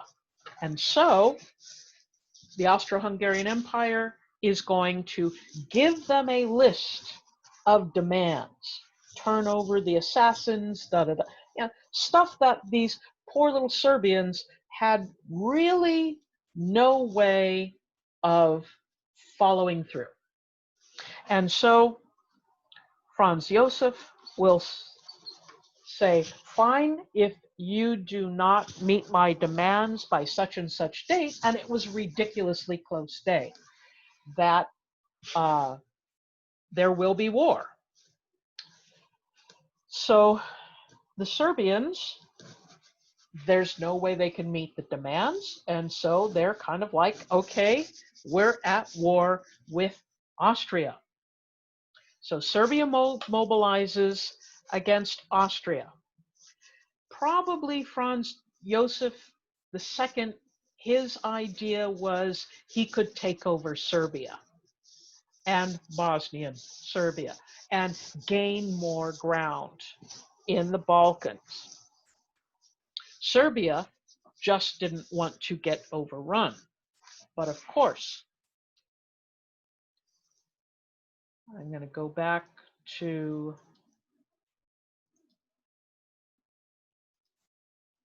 my whiteboard. So now we have the Austro-Hungarian Empire.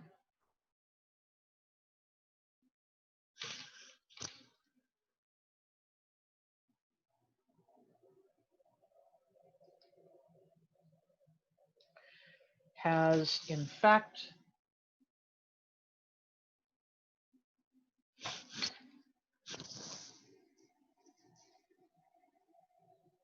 no, the Austro-Hungarian Empire has in fact declared war on Serbia.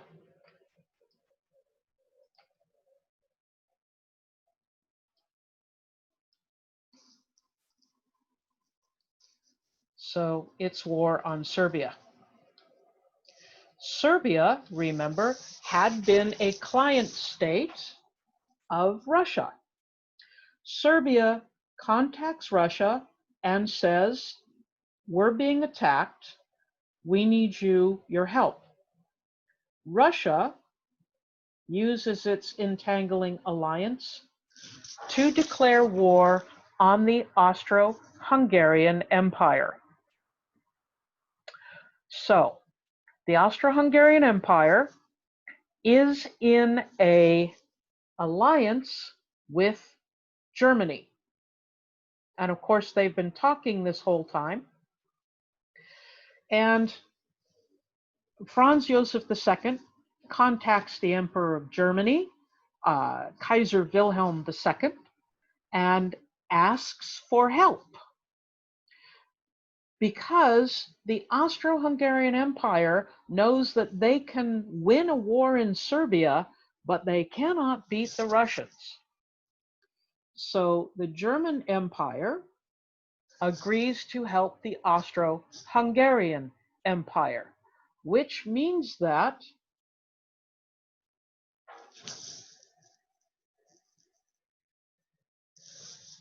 Russia now has to declare war on the German Empire.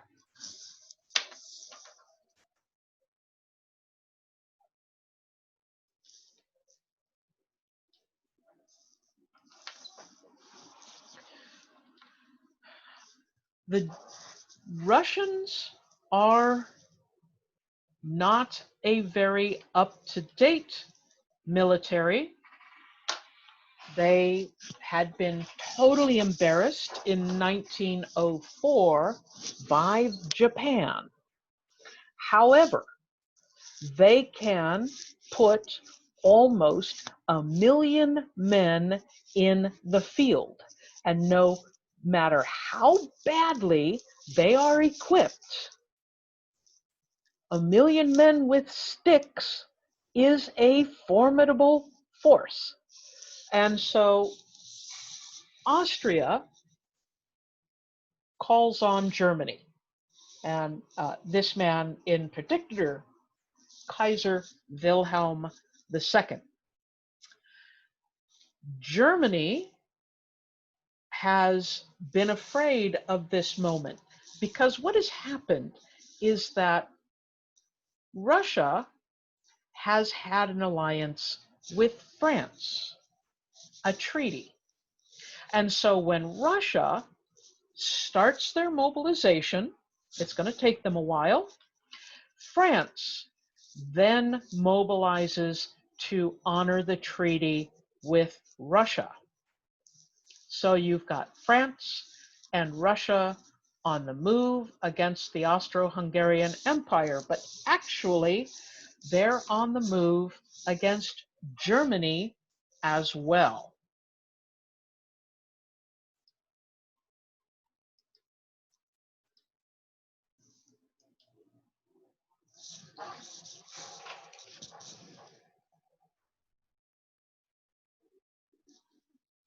So we've got Russia and France honoring each other. And so we now have France declaring war on Germany and declaring war on the Austro-Hungarian Empire. And of course, they all have to follow suit. So Germany declares war on France, declares war on Russia, etc., etc. You get the picture. So this is what they mean by entangling alliances. Now you can see I haven't included 2 countries in this. We'll get there. But little old Serbia, that's where it all starts, is the declaring war on Serbia. And that, of course, is what starts the ball rolling. And that's the July crisis. All of a sudden, you've got so many armies in the field. Now, the German High Command is full of a lot of brilliant military men and planners. They have understood what is going to happen. They knew that there was a treaty between Russia and France, and if Germany ever got into a war with Russia, they would also be fighting a war with France. And if you're a central power, you do not want a 2-front war, a Western front and an Eastern front. And that's exactly what Germany has got. So even though they have a brilliant army, they're the best equipped army in the world and great planners, they know they have to plan their way into winning this war very quickly. Now, all of these guys, all of these different countries, armies kind of understand the plans and the capabilities of their enemies.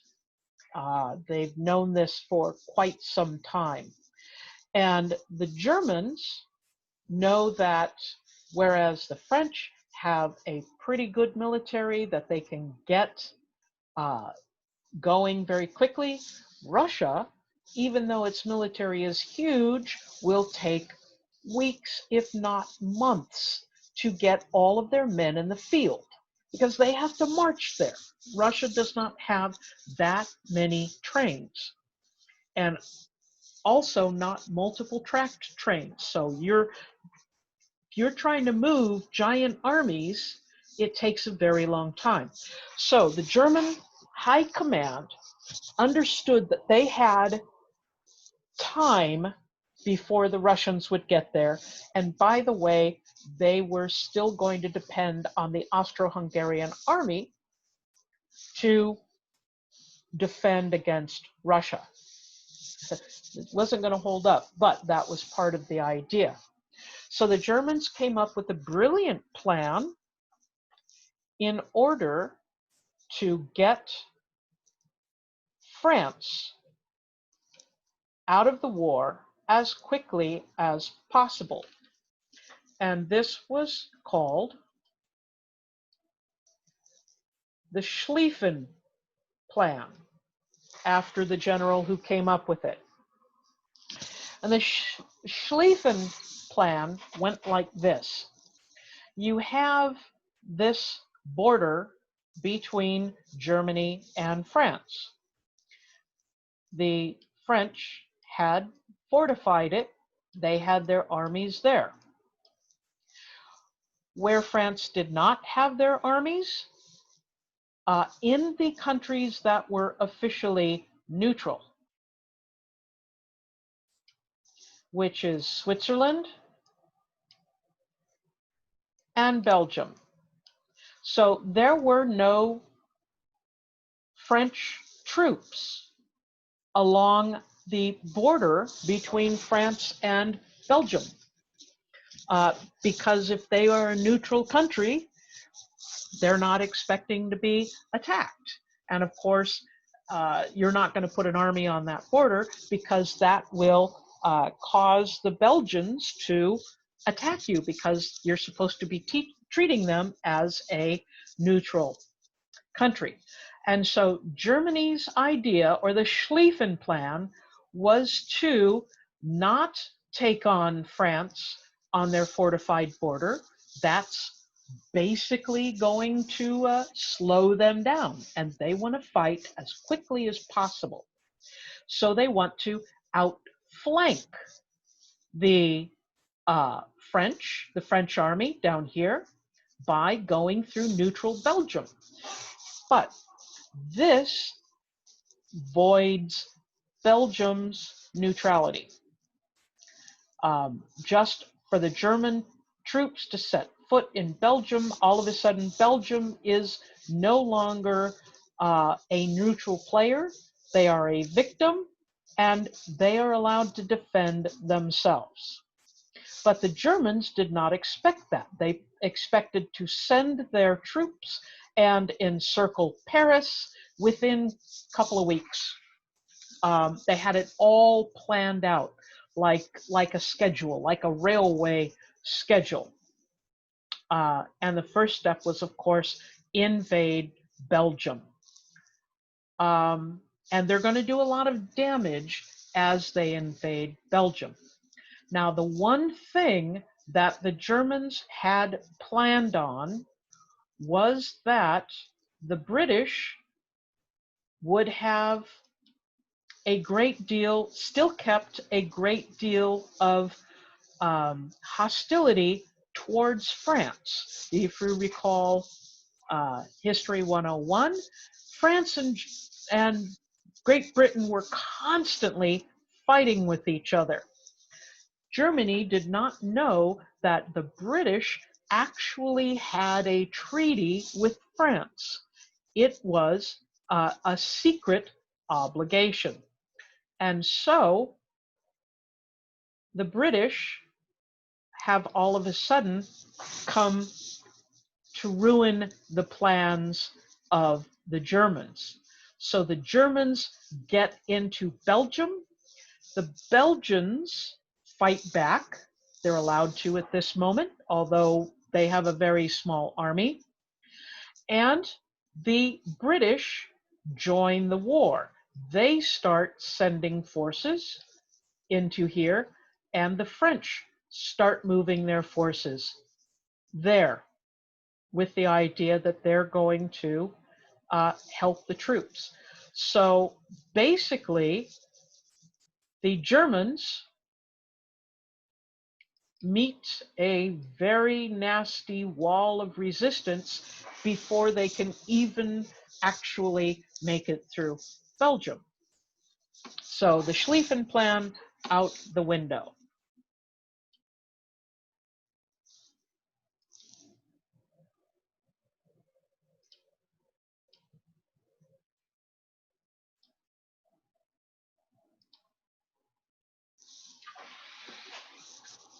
So this becomes a tragedy of miscalculation, in that there had been all these entangled alliances. There had been secret clauses.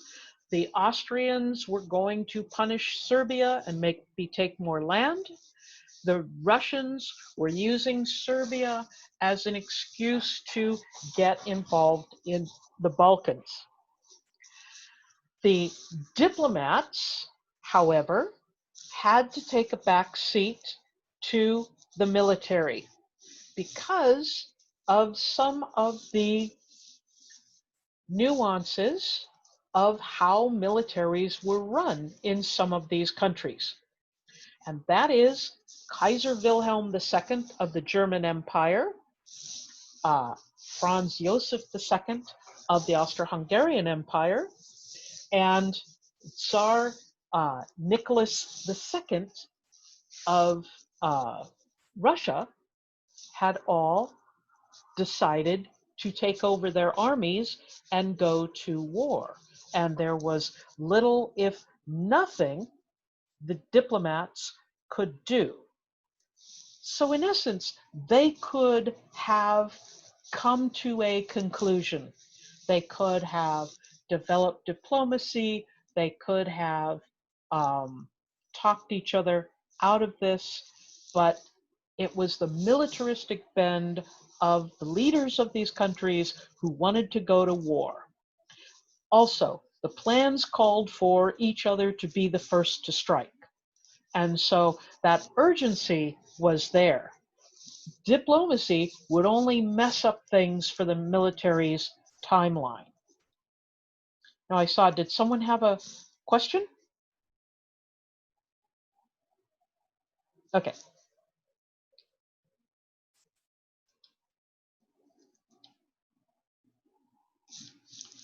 So the craziness continues. The UK comes to the aid of France. The Italians come to the aid of the Austro-Hungarian Empire.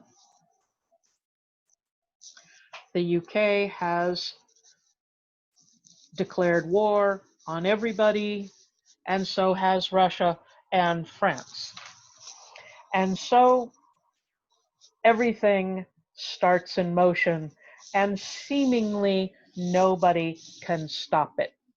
However, the leadership of these countries were convinced that this was going to be a war like, the Franco-Prussian Wars, or the Crimean War, something, that these were going to be short, simple conflicts that were going to be over by Christmas. And yes, they use that term, over by Christmas. Didn't quite work out that way.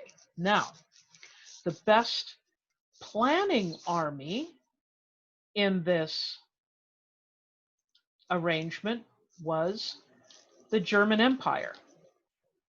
They had the best plans.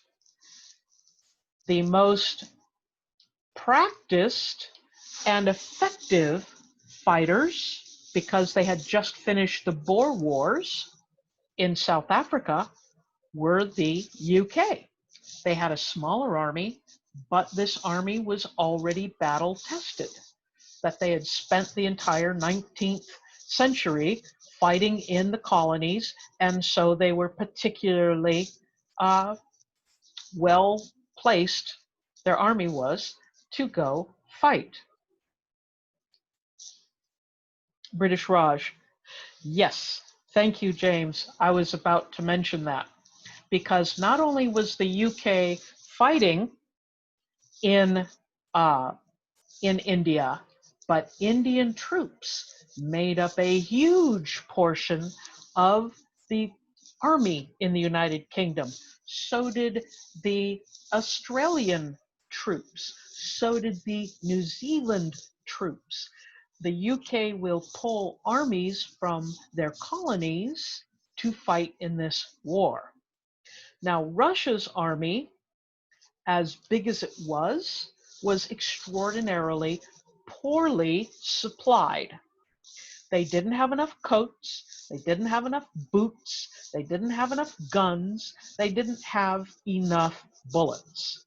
They basically would send out the first number of troops, get them set up to fight, and train the second group with sticks and brooms and say, when you get to the front, you will get your weapon.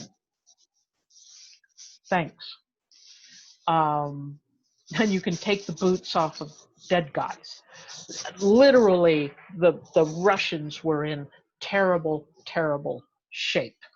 The Italians had a small army, but they were fairly well trained. The French were dug in on the border and not ready to move. They were planning on fighting a war standing at their border with Germany. And the Austro-Hungarian Empire had an army that was full of different languages and men from all over the place, and the military groups themselves had animosities towards each other. And so the Austro-Hungarian Empire did not fight well as a single unit.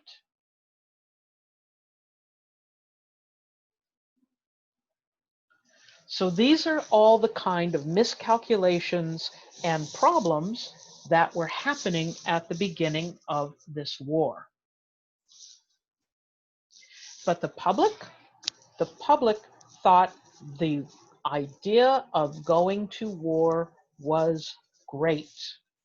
They were tired of all of these diplomatic missions. They were tired of talk. They saw war as a way to put all of these questions about borders and colonies and all this stuff. Whoever won, won. And it was very obvious.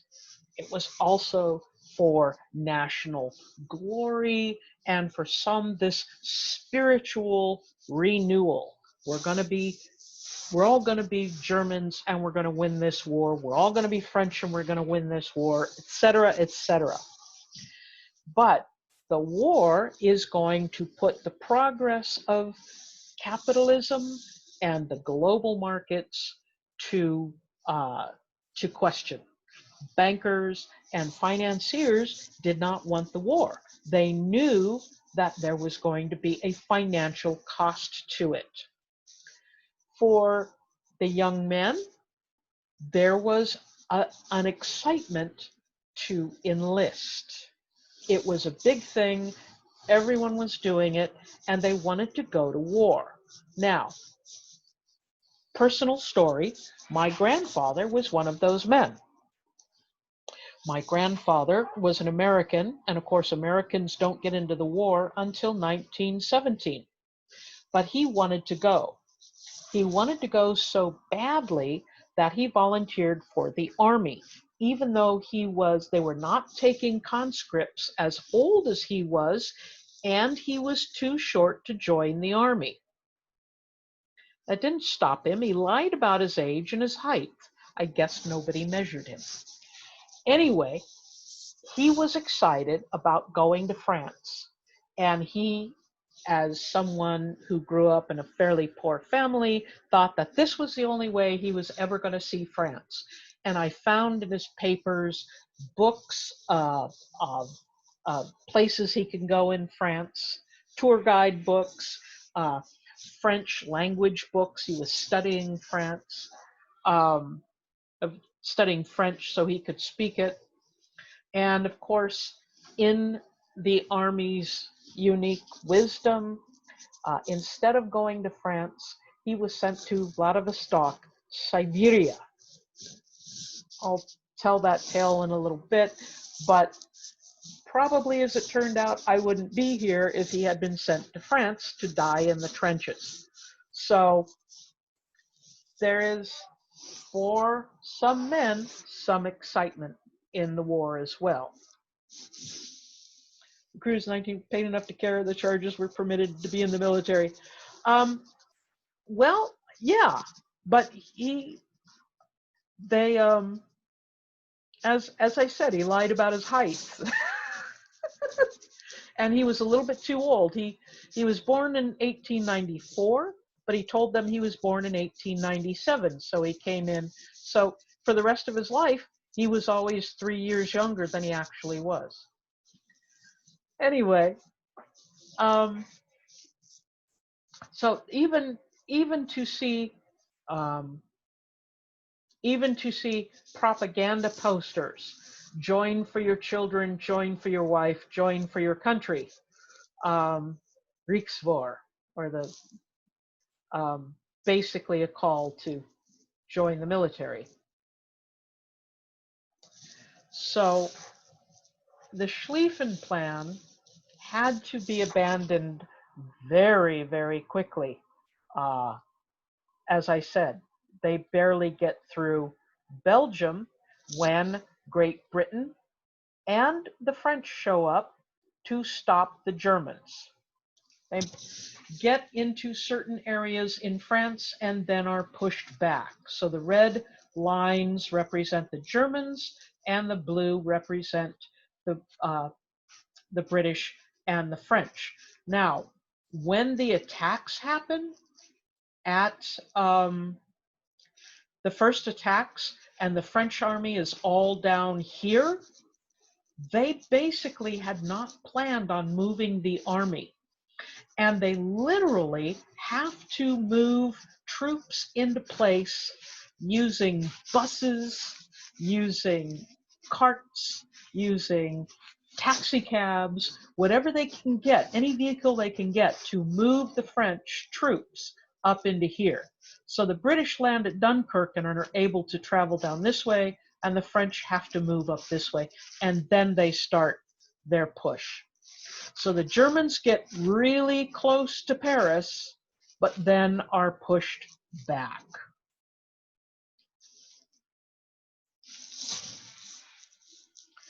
So the idea that it was going to be over by Christmas would be wrong.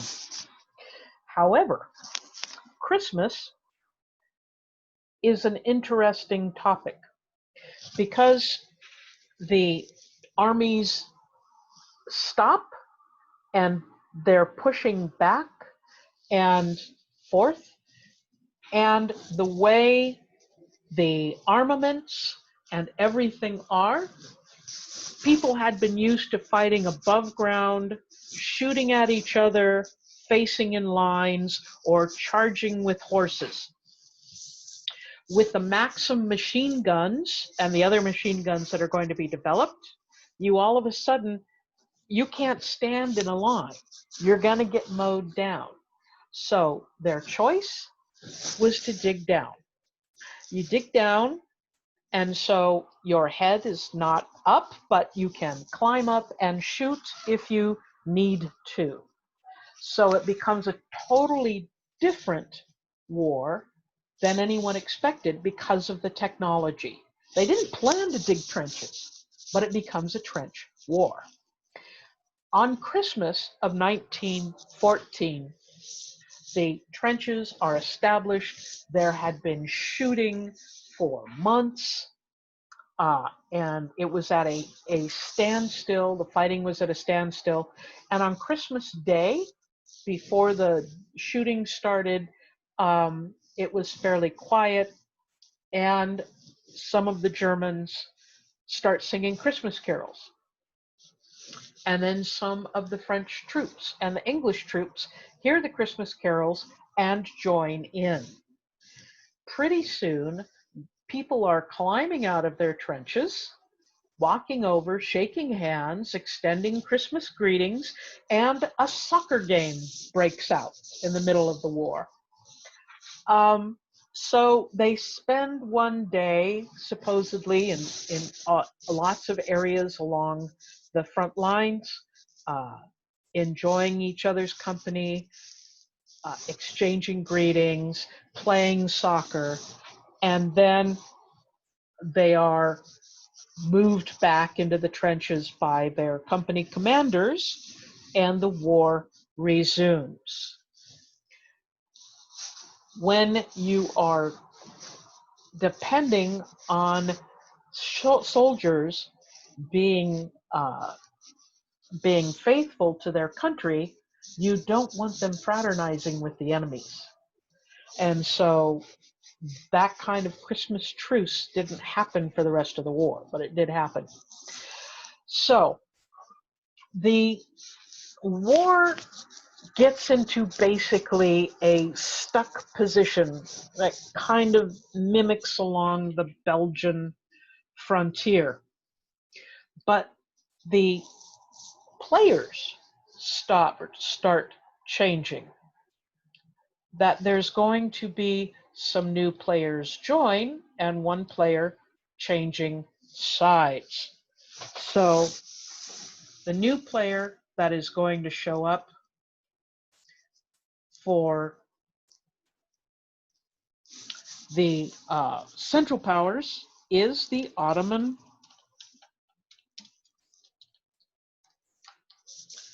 Empire. Ugh. Too many O's.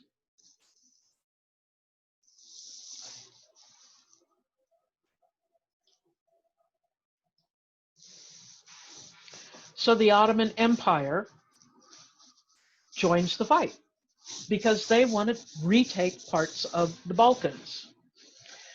And remember, the Ottoman Empire does not like Russia.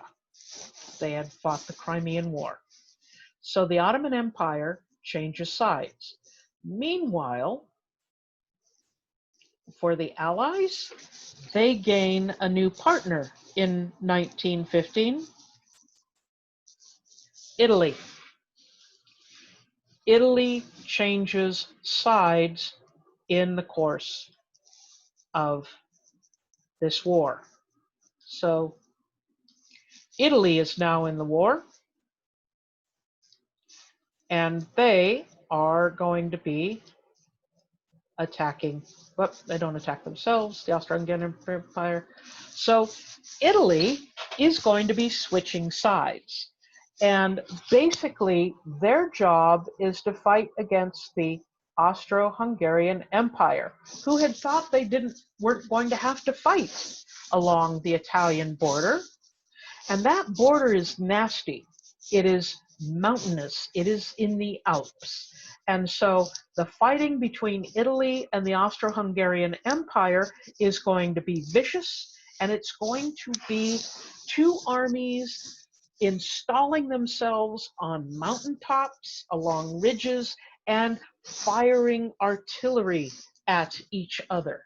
So it's going to call for thousands of men to haul large, heavy cannon uphill and haul all of the shells and everything uphill.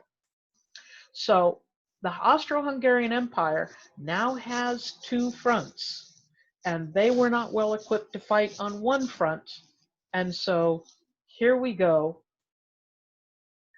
with real problems. So here is the new Central Powers, or the Triple Alliance.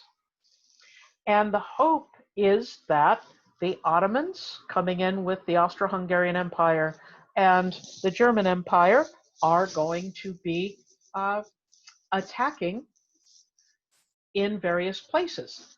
Bulgaria, which is the European side of the Balkan Peninsula as it meets the Aegean Sea, they're going to be joining in on the side of the Central Powers too. So the Central Powers are getting even bigger.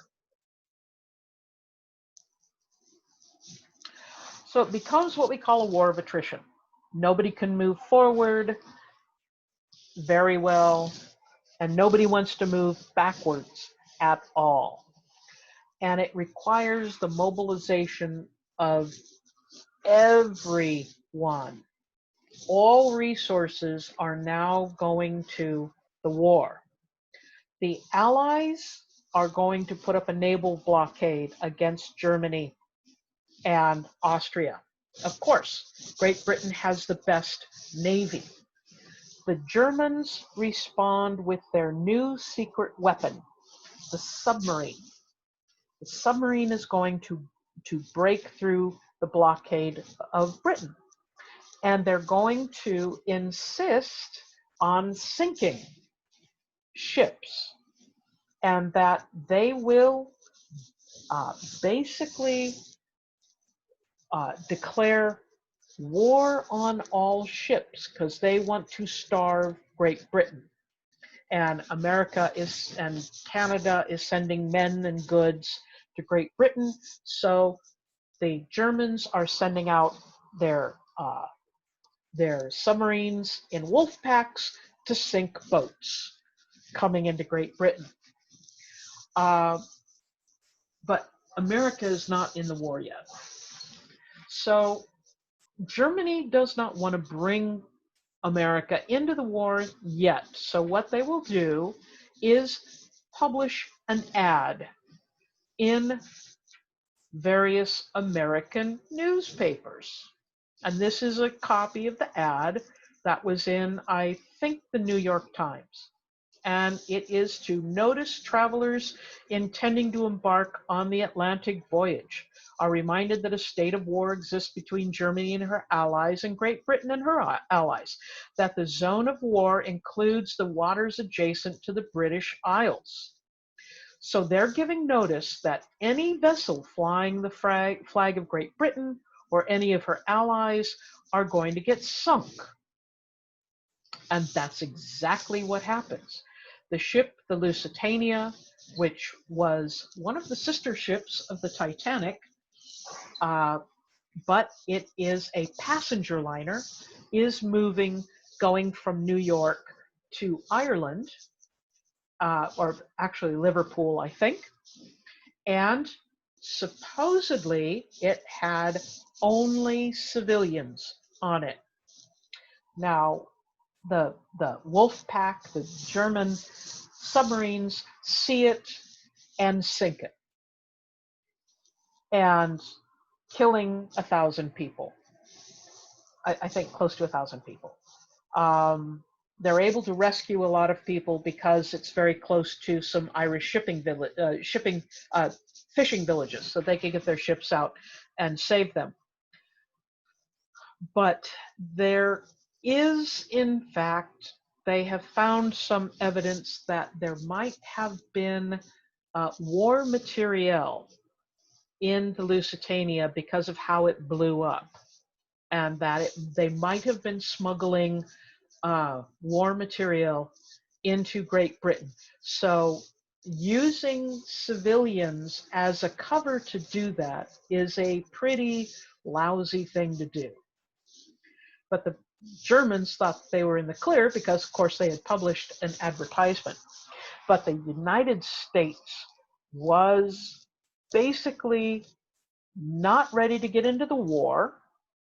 The president, Woodrow Wilson, had promised not to join the war, and he was going to keep that promise. And so the United States is angry, but they don't actually go to war over this. But they do force Germany to halt unrestricted submarine attacks. So that is going to make the British blockade of Germany far more effective, and the German blockade of Great Britain far less effective. So this war of attrition is they're going to be forced to use all sorts of interesting new devices that will, in fact, change some of the courses of the war. But remember, the Lusitania is sunk, but it does not bring the United States into the war. So this is a war that's going to be filled with new technology, and it's going to be filled with some old ideas. And this is going on to something much bigger than I have time to talk about tonight. So I am going to stop right here and ask if anyone has any questions.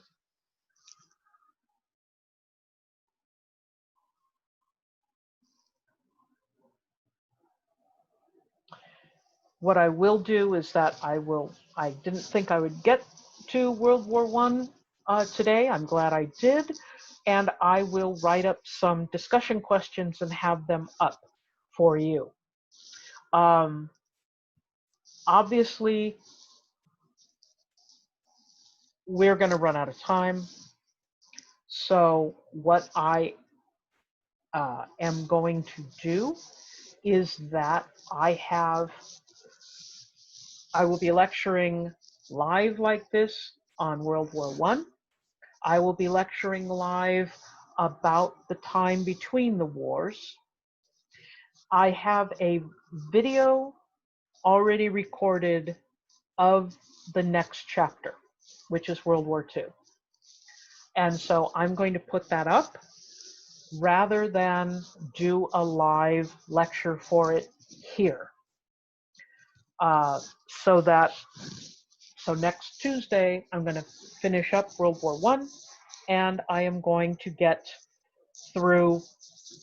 shorten up the lecture of what's going to happen between the wars. I will have the World War II lecture already online so that you can watch it.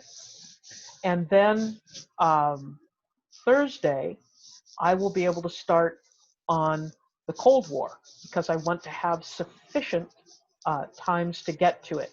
And what I'll probably be doing is recording ahead of time the lecture for the last chapter, so that you will have that to look at, because we're getting down to the wire.